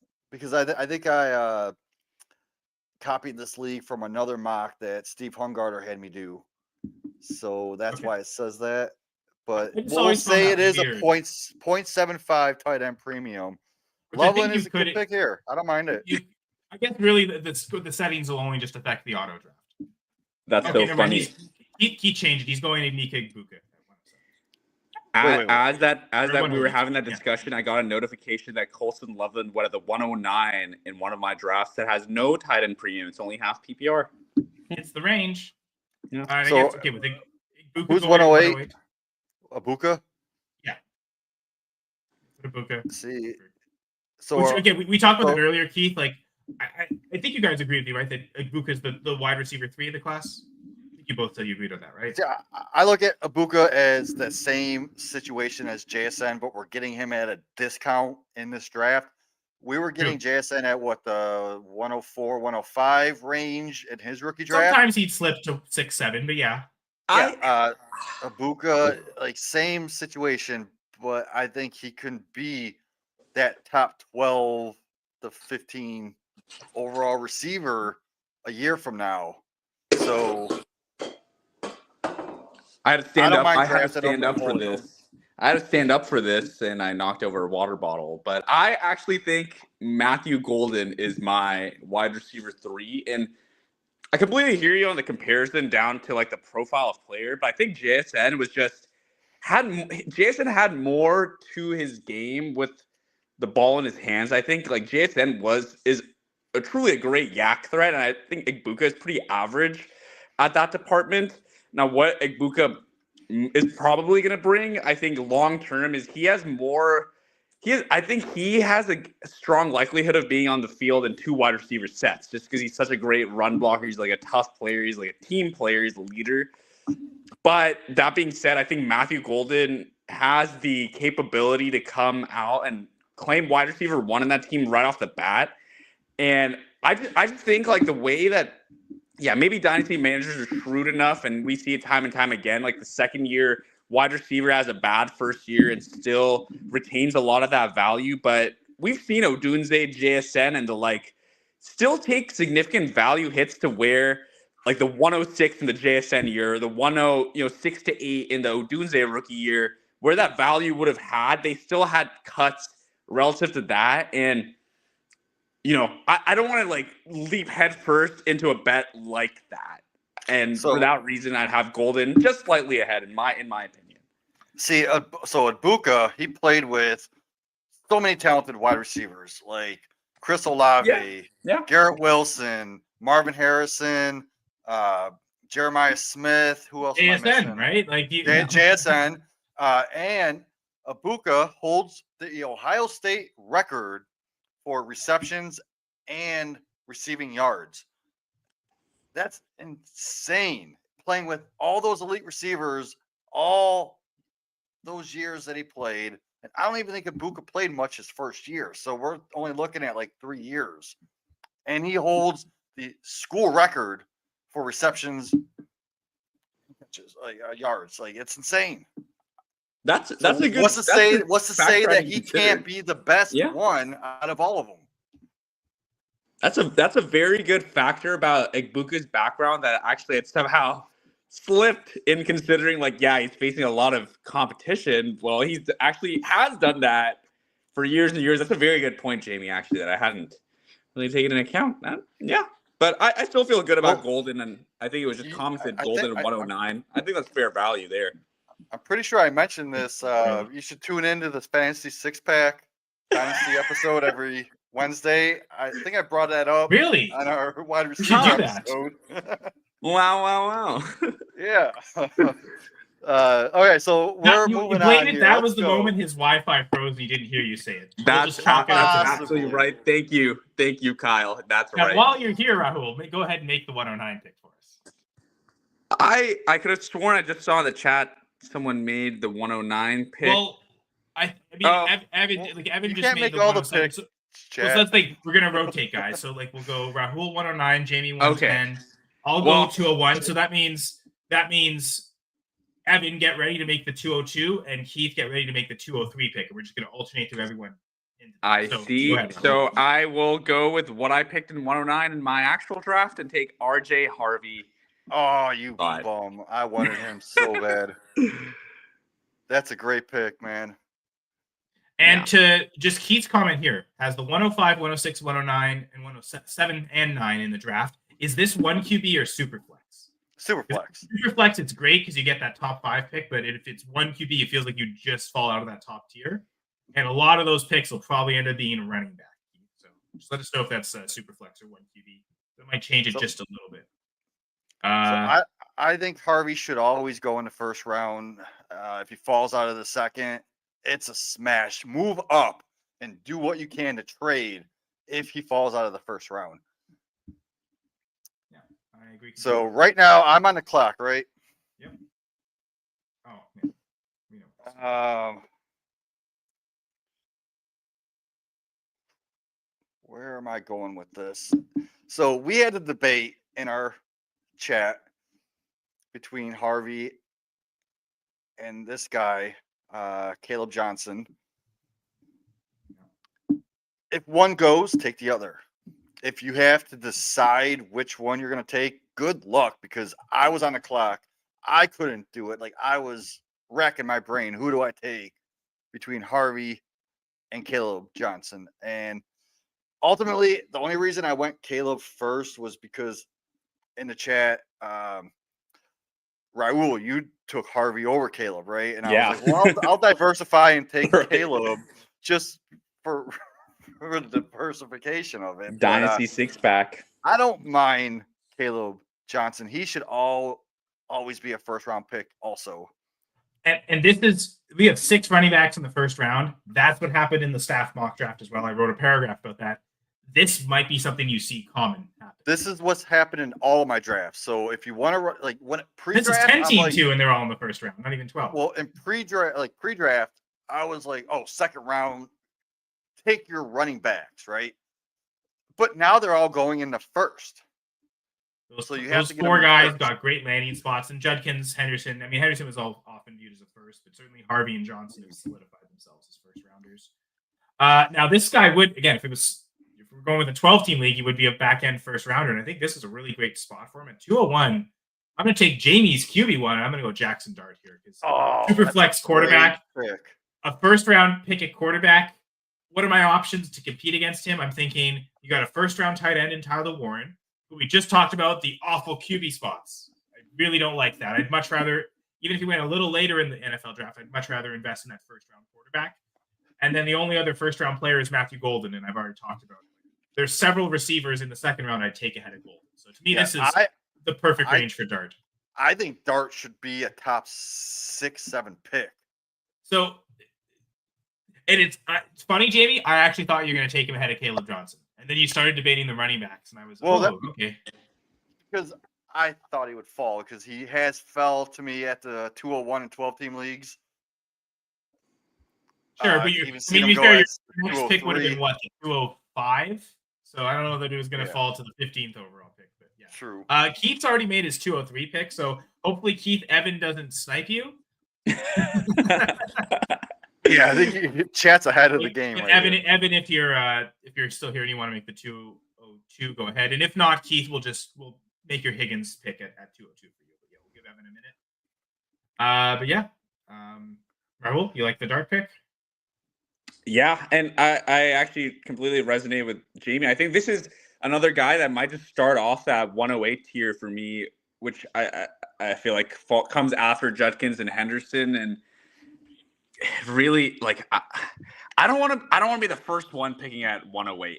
It's very tough, and maybe you have a strong positional need on your roster, but completely fine with Dart with that value. You know, I mean, this is not really a 10-team league, right? But in a 12-team league, this is another quarterback that I feel pretty strongly about starting. And I think one of my biggest concerns with Dart is like his tendency to make high-profile errors and generally get worse towards the end of the game. And I really like that he probably will have the opportunity to sit for a substantial part of his rookie year. So yeah, great pick. I could see a scenario where they cut Jameis Winston because he is going to be pretty much no dead cap if they cut him, right? Yeah. Yeah, I mean, it's such a small contract. Let's say Russell Wilson gets hurt, Jackson Dart steps up. He could be a top 10 weekly starter with his rushing upside, with the way he throws the ball, and he has Malik Neighbors. And let's say he doesn't start, right? They could throw him in for some packages for like kind of like what the Steelers did with Fields last year, right? Once Russ took over, they still use Fields as what Baltimore did with Lamar his rookie year. They threw him in for some rushing packages. That's true, but they ultimately just went to him anyway at the second half of the season, which Lamar was such a good prospect that actually helped them win games. So I don't know that Jackson Dart's going to be quite that. And then anyway, so we've got Matthew Golden here at 202. Thank you, Evan, for that. And then Keith sticking with Jayden Higgins at 203. So that's a little bit early for me, considering who else is on the board. I mean, I just talked about. I have Higgins ahead of Higgins, so I don't. Right? I Golden's the earlier one, but yeah. Sorry, Jamie. I love Higgins, but yeah, there's other options on the board. Well, in 2 picks, you get to make that choice, but Rahul's going to go first at 203. Or 204, sorry. 204. Yeah. So anyway, feel free to go ahead if you're ready. Yep. And I will take Colston Loveland here, the tight end 1, off the board. I mean, we talked about it a lot earlier in the episode, but I really do think this is going to be a significant receiving threat. And you always wanted your tight end to compete for top 2 target in their team, and I think Colston Loveland is going to be just that. Yep. No, I like that pick. I mean, frankly, I'd probably have taken him over the receivers, Higgins and Golden. So it's just, again, give me the first rounder. I mean, I'm going to rely on the first round Loveland or first round Golden. Actually, we don't really have Raz on Loveland, but he seems like he's a great enough athlete that I'd bank on that. Well, the 10th overall, I think 10th overall, like that's yeah, versus 23rd overall. Yeah, that's a big difference too. But again, if Golden had a better profile, I'd be more excited. But his production profile was so poor that, I mean, receivers that don't ever hit 2 receiving yards per team pass attempt at any point in their college career, that's usually a big red flag. Ladd McConkey proved you can overcome that, but yeah, also don't know that Matthew Golden's Ladd McConkey. I do think that Hayden Winks from the Underdog Network made a good point about Matthew Golden in the context of, we are in the NIL era, the transfer portal era. Players are moving teams like they've never done in the past, and I think most significantly, they're like players who start at small schools are really like trying to tier up.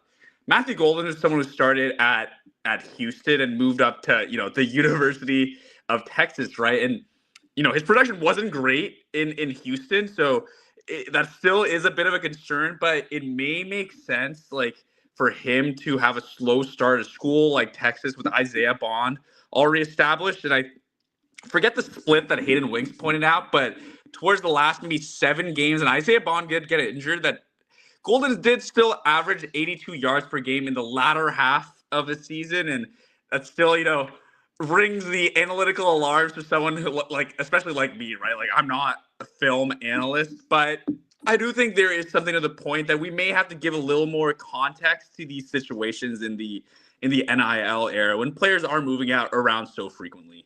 So you mentioned Golden. What did I say? I compared him to a Robin, to someone's Batman, right? But there's a possibility, like, now that he's in this situation, he's going to have to step up and transition to Nightwing. Nightwing is elite. He's just as good as Batman. He learned from Batman. So Nightwing is going to be Matthew Golden in the Green Bay offense. You're saying he's got to be Golden Grayson, we'll say. Yes. So I'm on the clock here. This is an easy pick for me.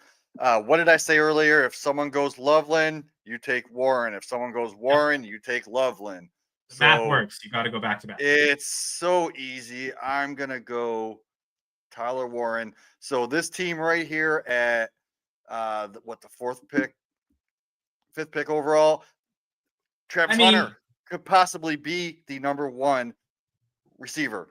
Warren could possibly be the number 1 tight end. So this team right here just got 2 number 1 at this positions.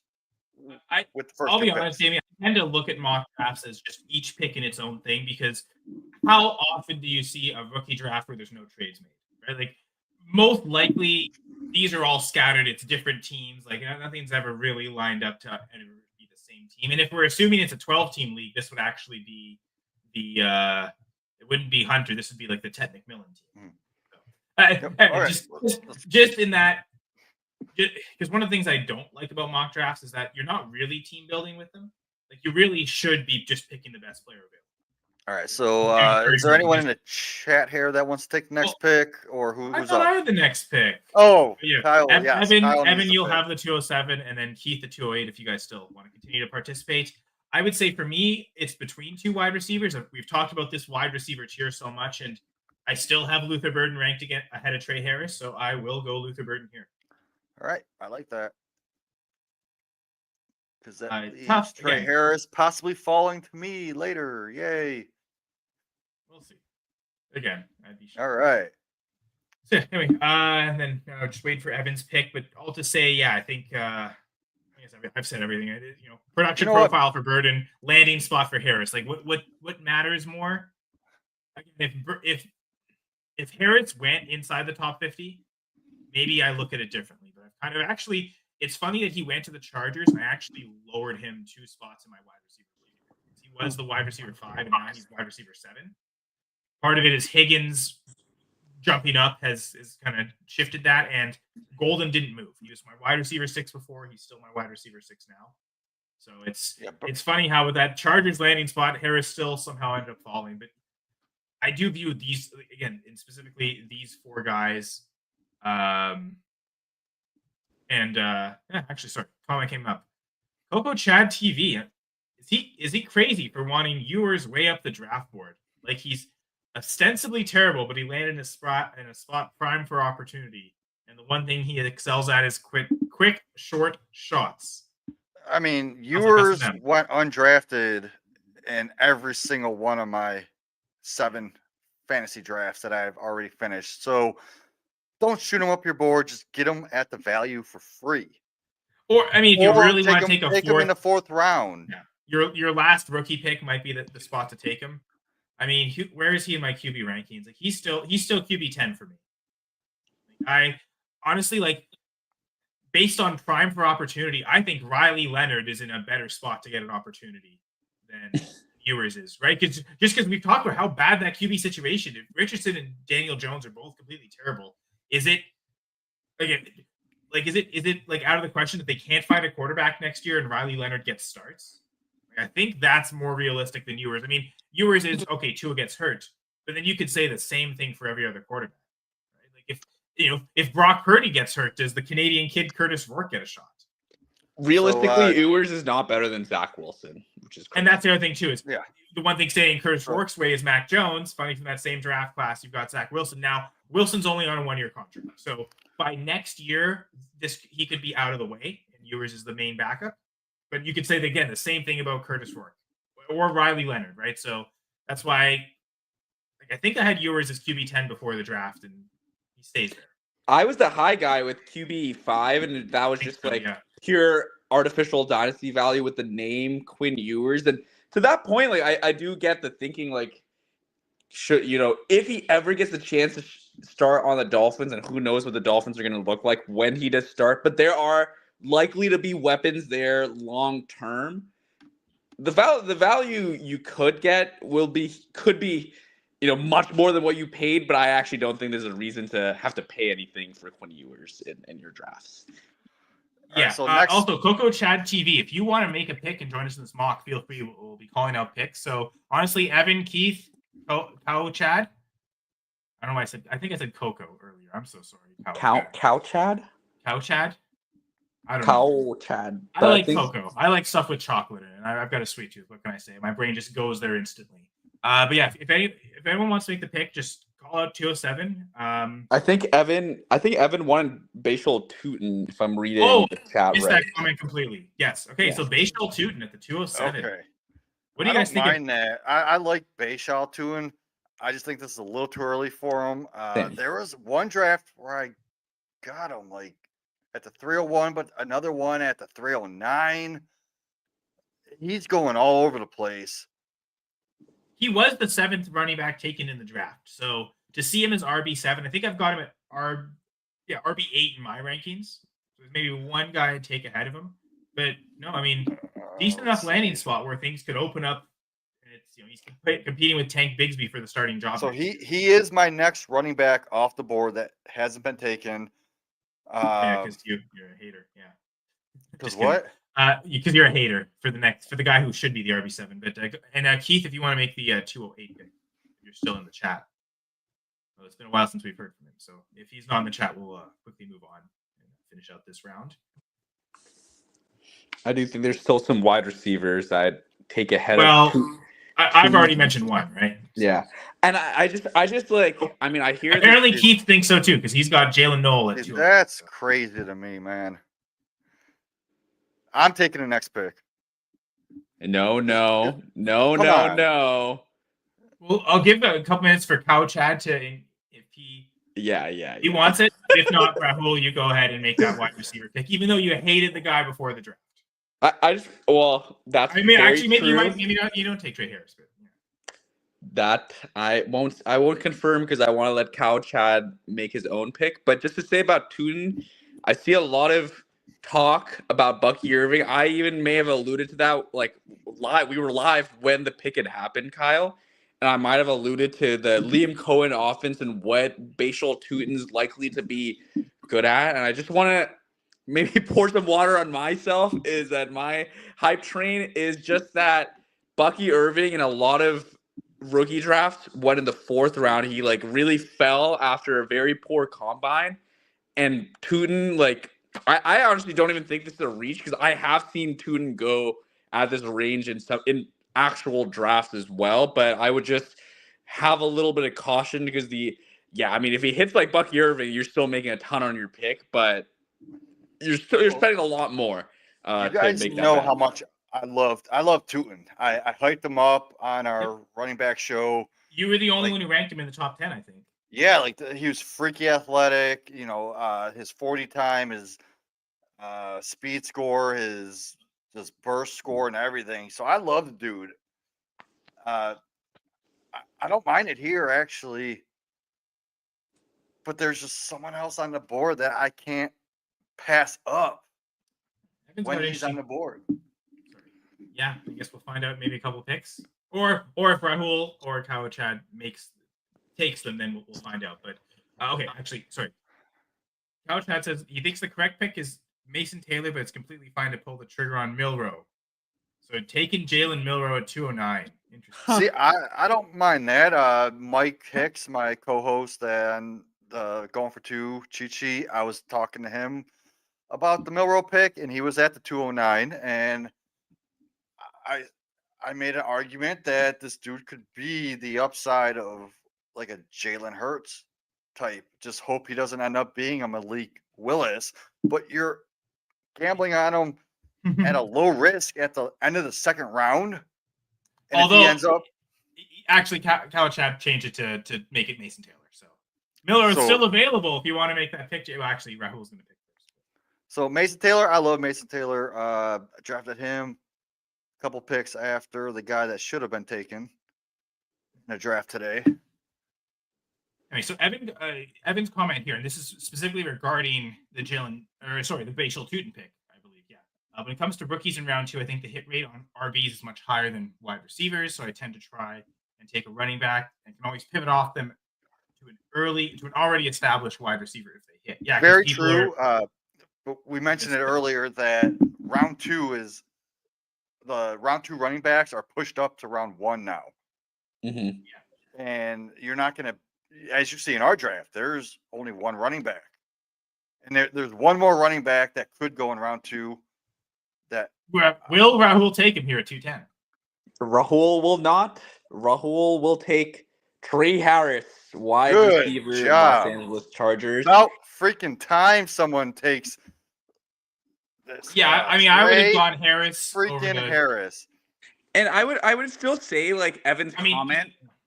Yeah, go ahead, Kyle. Well, I said I was debating him at Burden. I would have definitely taken him in the last 3 picks. I'm sure Jamie would have taken him even sooner than that because he probably doesn't. He probably thinks I should have taken him. I would have took him above Higgins at the 203 right here. Fair enough. Sorry, Rahul, go ahead. Yeah, no, I just want to say like Evan's comment about round 2, like they could have definitely been referring just to like round 2 fantasy drafts, which I do think like the running back hit rate. The running back hit rate is still like, I mean, I don't want to say anything because I don't know exactly, but you know, we established that kind of tier of wide receiver picks, top 50. Now Trey Harris and the other receiver I would have considered also did not go top 50. So I kind of see that hit rate argument, but here I'm really just a huge fan of the landing spot. And though I wasn't a big fan, like as big of a fan of Trey Harris as both of you guys were, I think schematically, man, like I saw so much Los Angeles Chargers on primetime last year. And how many times can Quentin Johnson drop the ball before they look for another big man to stretch the field? And Quentin Johnson had like, especially in best ball, and Trey Harris may be a better in best ball kind of guy. Like if you're playing Dynasty best ball, he may even be pushed up a little bit more, but this is a big athletic dude that if he gets like a runway, he's going to be the fastest man on the field. He's an athletic beast. So I'll take Trey Harris here. Thanks, Keith, for joining. So we will now, I guess, very well-timed comment here. Cal Chad, just don't know how much volume we'll have with Harbaugh. It's very much earn your spot type of coach. And they're going to grind the ground game even more than they did in 24. Yeah, especially with taking a first-round pick at running back. Because last year they invested so little at running back. They signed Gus Edwards to free agency, Dobbins in free agency, and then they drafted Kamani Vidal like 5th, 6th round. This year, they spent more on Harris than I think Edwards and Dobbins combined last year. And Hampton is a first-rounder. So they definitely invested a lot more at running back this year. Well, you also have to look at the targets that they gave Quentin Johnston. Yeah. Well, that's the thing. The Kyle's targets, admitting he's got better hands, so is he just going to instantly replace Johnson? Whatever Johnson had last year, that's Josh Palmer. Josh Palmer has left the Chargers as well. Yep, signed with the Bills. So there is, there is that sort of that need for that second target, right? I think that's the appealing thing. Who is the number 2 target behind Ladd McConkey? Maybe it's not Harris, but I think there's a decent enough chance that it is. And I mean, Justin Herbert, like we all love Justin Herbert. He has one of the biggest arms, I would say, in the NFL.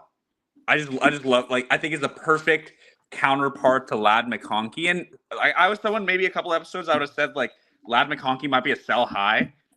Now there's no concerns for me. He just like, this is like the perfect fit alongside, but not one that I'd really be concerned is going to sap away targets from Ladd McConkey. And Kyle Chad's making a good point. Mike Williams is back, and that's someone where even in the last couple of years it's been a struggle, but it's worked well with Herbert. So you feel like that they're going to be able to. That's a good point. That's a good point.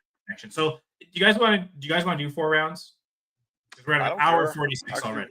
Shall we do one more round? Why don't we just like kind of hurry this up? And I'm going to say if we can do 4 rounds if we're just picking without analysis. So I would say, sorry, can you just take the board off, Jamie? Okay, yeah, take Cam Scatterbo.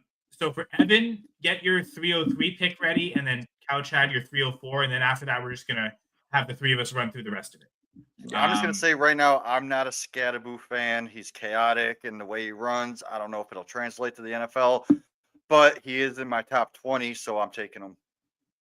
All right, QB3 or tight end 3, it's really tough. In the staff mock draft, I went with the tight end 3, but I felt like I did that also because the quarterbacks seemed to be falling further. And I think when I had done that, there were other tight ends that went. I mean, Mason Taylor too, but even Arroyo went. So I think maybe I will play off that, and this one I will take Jalen. Milroe, all right, I like that.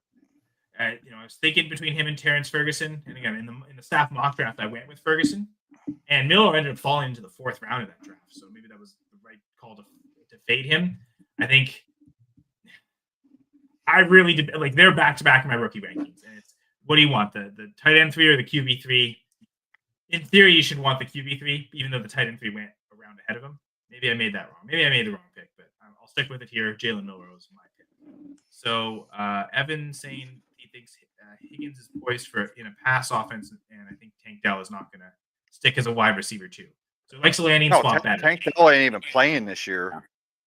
Like, well, that's he might not even be back in 2026 because you got Noel to take his spot. That knee injury was wild. It was. I mean, who knows? All right, so got the Canadian. That's why I wore the Canadian caps. I knew the Canadian would go in the mock draft. But Alec Aoman at 303 for Evan. I like that pick. Yeah. Well, you said Aoman. Oh, wait, Ao Manor. Yeah. Oh, that is way too early. I haven't seen him go earlier than the You were thinking round. Arroyo, weren't you? Yeah, I was thinking Arroyo.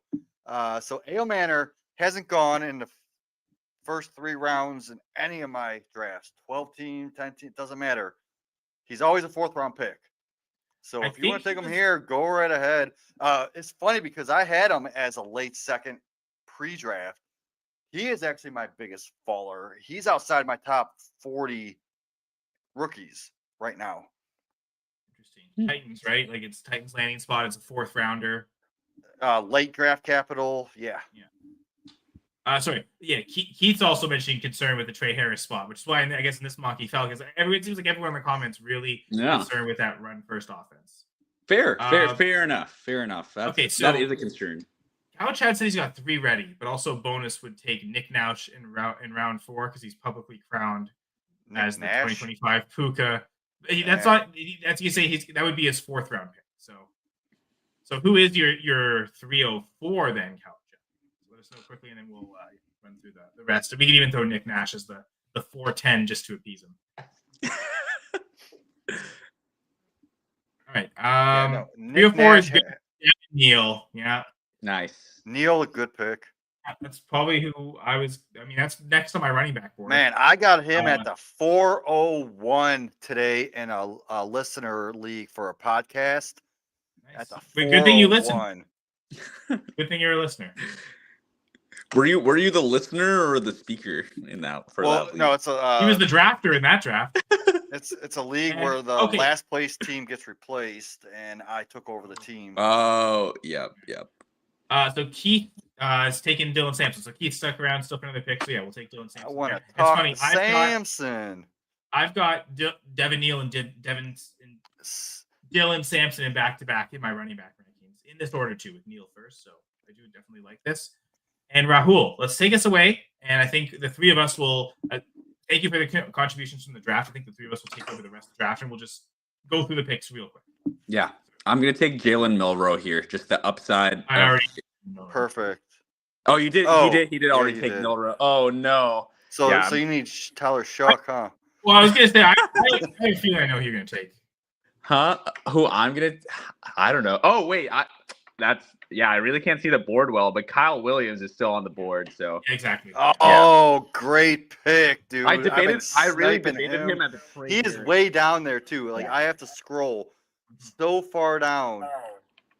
He's sunk in sleeper ADP, so everyone out there listening, go and queue up Kyle Williams as soon as you get into your There draft. he is. Dude, So, I've taken him in the 3rd. I've taken him in the 4th. I don't leave a draft without him. Lucky. Heck, I left the draft without him and still got him for 16 fat. That was pre-NFL draft. Of course, you're not going to do that anymore, so really happy that I got that investment there. But Jamie, who are you taking at 307? Let's see who's left. This is easy for me. I'm going to take Jack Besh. I have him above a lot of the people that I already have been taken. So, I do not. like I said, I had him 1 spot above Luther Burden. So apparently Kyle Williams scares Keith. I think the fact that the Patriots like him is scary because wide receivers isn't. I debated it, and I was like, well, they drafted Polk in the early 2nd. He didn't do much. They drafted Javon Baker with similar capital to Besh. He didn't do nothing. But why wouldn't they re-roll and take a guy that they actually want to use? And that's why I love Kyle Williams. I think Kyle Williams' production profile is a lot better than Polk and Baker. Me too. So I think you're getting him at such a discount. New head coach, maybe new regime is maybe more less on the traits and more on the production, and I think that's maybe smarter. But last year's rookie drafts, I was taking Javon Baker at this point right here. Where Kyle you're all in on Javon Baker. So all the people stand up from their wheelchairs, he said, and no one stood up for Javon Baker. So Evan, you said you got him at 306. Who are you talking about? Don't know too much, but I'm rooting for him. So we don't know. Was that Kyle Williams or was that Jack Besh? Let us know. I guess it's my turn to pick. Well, my tight end 3 is still there, so I'm taking Terrence Ferguson. So I think because Rahul was going to snipe Milroe, I think I made the right choice here going Milroe ahead of Ferguson. You certainly did, Kyle. Is it back to me or is it Jamie? Well, yeah, we'll go to you. But yeah, I just 2nd round capital. He was the 4th tight end taken. He has a 9.32 RAS. Like I like everything about Ferguson. I like the landing spot on the Rams more than Mason Taylor on the Jets, more than Arroyo on the Seahawks. So I mean, I for me to stick with him as the tight end 3. I could see Ferguson over Taylor, and I could see Taylor over Ferguson. I love him, and you're getting him a full round later. Exactly, that's amazing. Exactly, that is awesome. And maybe you won't quite see a full round, but I've regularly, I guess, in our staff mock, he was the tight end 5. Anyway, go ahead, Rahul. Yeah. I mean, maybe this is just so I could speak on him in the show pick, but give me Jarquez Hunter. Oh my God, great freaking pick. He just, I mean, as much, and I really, Definitely more than Jamie, but I've really stood out for Kyren Williams over the years, and I think the volume gimmick might be at an end, and the monopolizing the Rams touchdown scoring especially from inside the 5 also might be at an end with Devontae Adams there. Jarquez Hunter just brings a lot of what Kyren Williams simply could not do, and that is explosives. And I mean, is it realistically, like, did I reach on him a little bit? Maybe, but you got to take those upside swings, and Jarquez Hunter could be just that. And so he's my RB12, and you just took him as the RB11. So I don't think you reached too much from that perspective. And the fact is, like, in real drafts that I did 7 drafts, he only got drafted in two leagues, and I put 40% of my fab on him to pick him up. In the rest I love dynasty leagues where you don't use fab most of the year, so you use it on rookies, right? Like, if especially with Kyren Williams leaving next year, they drafted him obviously because they don't believe in Corum as much, even though he had the higher draft capital. One of those two, Corum or Hunter, is going to take over that McVay offense. So I am willing to stash. I don't stash rookie running backs on taxi squads very often, but Hunter is a guy that I am going after in the 4th round or picking him up off waivers and stashing him on my taxi. And just for the game theory, that you do that because you're expecting running backs to produce right away. So you don't want them on your taxi squad. You want them available to stick in your lineups. You want them on your bench. Yeah, but it's a situation where I just love the McVay offense. All right, so let's see. I'm on the clock here. There's not many players left because you guys are sharks. I'm going to go Arroyo, my last tight end that I'm willing to actually draft. I think I have him at like 3, 4th tight end, but yeah, top 5 tight end right here. Well, there aren't too many players left that were drafted in the 2nd round of the NFL draft. In fact, I think we've actually exhausted them all. So Tyler Sough. Yeah. He was drafted 2nd round, and he's a quarterback. I've seen Tyler Shough go in the 2nd and the 2nd. I've seen him go in the mid-3rd. That's so kind of where I've got him ranked. I've got him at like rookie. Again, this is 10-team league too, so it's the 31st overall pick. I mean, if we're looking at a conventional 12-team, this is still like a mid-3rd. But to be fair, I do kind of view him as a back end 2nd. So yeah, that's fair, Jamie. Go ahead, Rahul. Oh man, another guy. Yeah, I guess you guys are right. Just take the shots. And one shot I do want to take in my rookie drafts is Torrey Horton, wide receiver, Seahawks. And normally I really wouldn't say like day 3 wide receiver over like any running back that projects to be on like make the team. And I still see like a running back or 2 that I could project as like the RB2 on the squad. But I really do like Torrey Horton. He like gained a lot of steam towards the end. He's a great athlete. And this is an offense that is really missing someone who's going to take the top off the team. The opposition, right? And so I do think there's a chance that he could come in and play significant snaps even from his rookie year. So I'll take a shot on Torrey Horton. So I love Horton. He's another guy that goes undrafted that I get after rookie drafts. And I put a 25% bid on him because you got Cooper Kupp, whip-de-doo. He's going to be out of the league. Horton is a great pick. Another guy. So since you took Hunter, this is another guy that I've been going after off of waivers that hasn't been drafted. And where is he at? It's going to be Taj Brooks. Oh, nice. Because I think he can step in right away. Chase Brown, yeah, he did awesome last year. People look at him as a top 12 dynasty running back. Well, not no more because Taj Brooks is going to step in and take like 40, 45, maybe 50% of those snaps. It's going to be a Taj Brooks show with Chase Brown. And I think they're going to split some time. I mean, I'm looking at Chase Brown's rookie season. He didn't really impact it. I think Chase Brown's pretty safe, to be honest. I don't think a 6th round Where was Touchbook taken? A late sixth round guy is going to really impact it. I think this hurts Zach Moss. I'm pretty safe on Chase Brown. I think. Isn't Samaje Perine a Bengal now too? He might have gone back there, but yeah, they're so irrelevant. Yeah.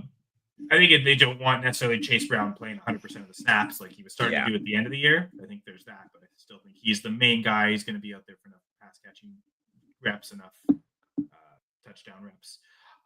There's one last receiver left that's worth drafting. Jack Besh is kind of at that level, but I've got 12 receivers worth drafting, and so this is the 12th to be taken. Jalen Royals. Yeah. Yeah. I don't want anything to do with Royals just because that receiver room is going to be messy. We don't know if he's – but in the 4th round, yeah, all day take Royals. He's got the best quarterback in the NFL throwing to him and decent enough production profile. Jamie, with all the drafts you've done, have you seen anyone take Isaac Tesla, the Lion? Yes. He goes in almost all the drafts in the 4th round.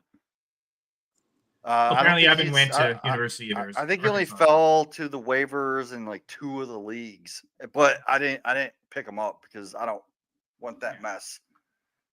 No, same. The receivers again. That's why Royals kind of my cutoff. Anyway, go ahead, Rahul.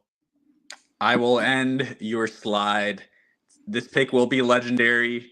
And Jamie's complimented my picks far too often in the last few, so I'm going to make one he's going to hate and take. Oh, God. I already know. Sanders.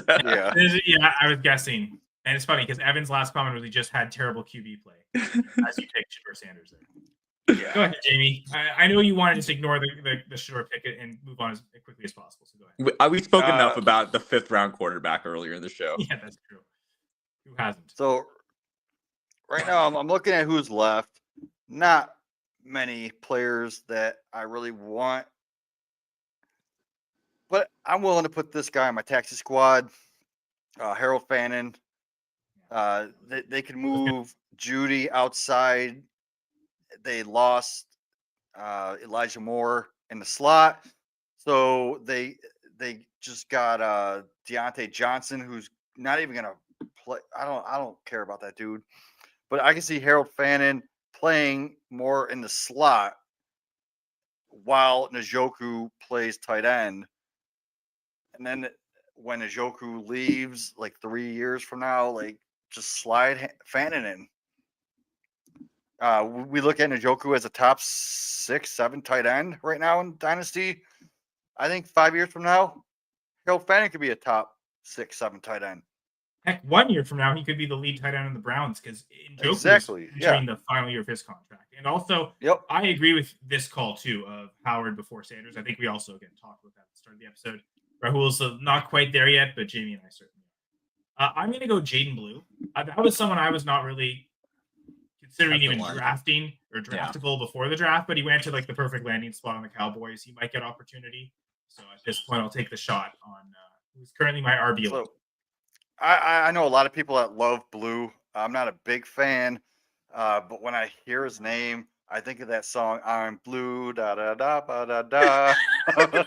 Eiffel 65. If I was green, I would die. Yes. So, let's get 3 picks left, guys. Yes. Yeah. All right. I just want to say I skipped out on putting this as my biggest mover after the draft, and that is faller in the running back position. Damian Martinez fell from my RB 6 or 7 to like 15, but I will not pick him. I'll pick someone who I did say. I was gonna say he's my RB 21. Like there's several running backs I would go. Actually, no, I've changed my mind, and I'm gonna talk about someone I just alluded to, and that's DJ Giddens. I did not rank him at all. I don't know how I feel about him as a prospect yet. My drafts haven't got there, but he could be backup to Jonathan Taylor, who's oft injured in what should be a run-heavy offense. So DJ Giddens. I didn't love the tape, but I love the production in the combine score. You had a 9.78 rounds. That's really good. Jamie? This guy I have one spot ahead of Giddens. He had a great year last year. 2 years ago. Oh, I know who you're talking about then. Took a step back. Ollie Gordon, Ollie Gordon. And I'm gonna finish this off with the Browns franchise quarterback, Dylan Gabriel, who was my QB5 before the draft. He still is the QB5 I would go him to this comment. I'd go him ahead of both Will Howard and Shedeur Sanders. So Dylan Gabriel there. I do want to give a shout out. Sorry, guys. I just want to give a shout out to Jordan James, who I was going to take, and then I remembered didn't. We can only talk about 40 players, so too late. You can only talk about 40 players. But even though should have drafted him. Even though on the depth chart he might be at RB3 and like Garendo, did show out. Like I think Jordan James is a tough runner. He's very scrappy, and keep an eye out because we know what the San Francisco run game can be like, and we know how injury torn their RB room can be. All right, Jamie, just search my QB. Well, no, I did this on purpose because I want to give a shout out to the people that weren't drafted. No. We're not doing that. We're 2 hours in. We've got a trade of the week to get to. I'm going to just remove this all. All right. Well, trade of the week time, Will folks. Howard, Will. No. Woody If you wanted to talk about them, you had to draft them. So the trade of the week: 10 teams, start 11, Superflex, PPR, set 1.75, tight end premium. So on one side we've got Tony Pollard, the 101 and the 401. On the other side we've got Bo Nix and the 110. Rahul, let's start with you. Yeah, as someone who encouraged this trade very strongly, give me the Ashton Genty side, and it's not like the other team. It's not like there's a fleece. Bo Nix is a strong dynasty asset, expecting to be a long-term, QB, like at least a low-end QB1, just because of his ability to run, especially what he does in the red zone. And it's an ascending offense. But when you have this chance to take Ashton Genty, who I think we haven't seen him play yet, but he's pretty bulletproof to me. So I would go with the Ashton Genty side here. I would too. So I don't really have much to add. I think, again, you're not getting a QB on the one side. That's the one side that would push me towards Knicks and 110 while you're getting a QB. But we also showed the tier break is like the 105, and then another tier break, the 108. So you're into several tier breaks to get to that 110. That's too far of a drop from the 101 to me, even if it means you're getting a quarterback. I don't love getting Pollard back, but yeah, I think this is worth it for Ashton Genty. If you, again, 10 team, little less QB scarcity than in a conventional 12 team. That's maybe the one thing that really pushes it towards that. Jamie, what do you think of this trade that you weren't involved in at all? Or wait. No, this was my trade. So I was on the clock at 110, and I was going to take Caleb Johnson because RJ Harvey went one pick ahead, right? This guy offered me the trade, and I was like, oh, I love Ashton Genty on this team. Why not? So I'm thinking it, but I countered to get his 401, and I ended up taking Harold Fannin at that 401.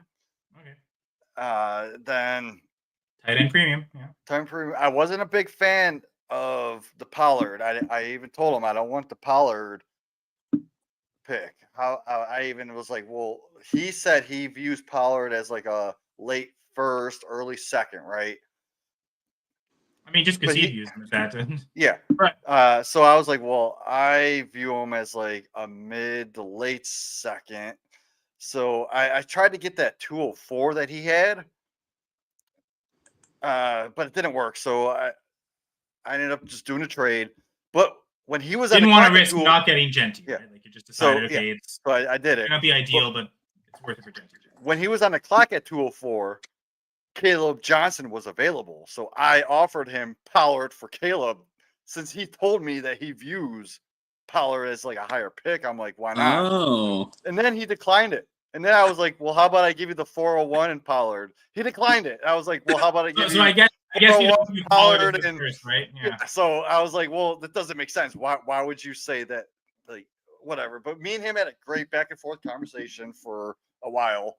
Like us. We've been at it for 2 hours and 8 minutes. Exactly. So I love the trade, and my team, I'm a contender.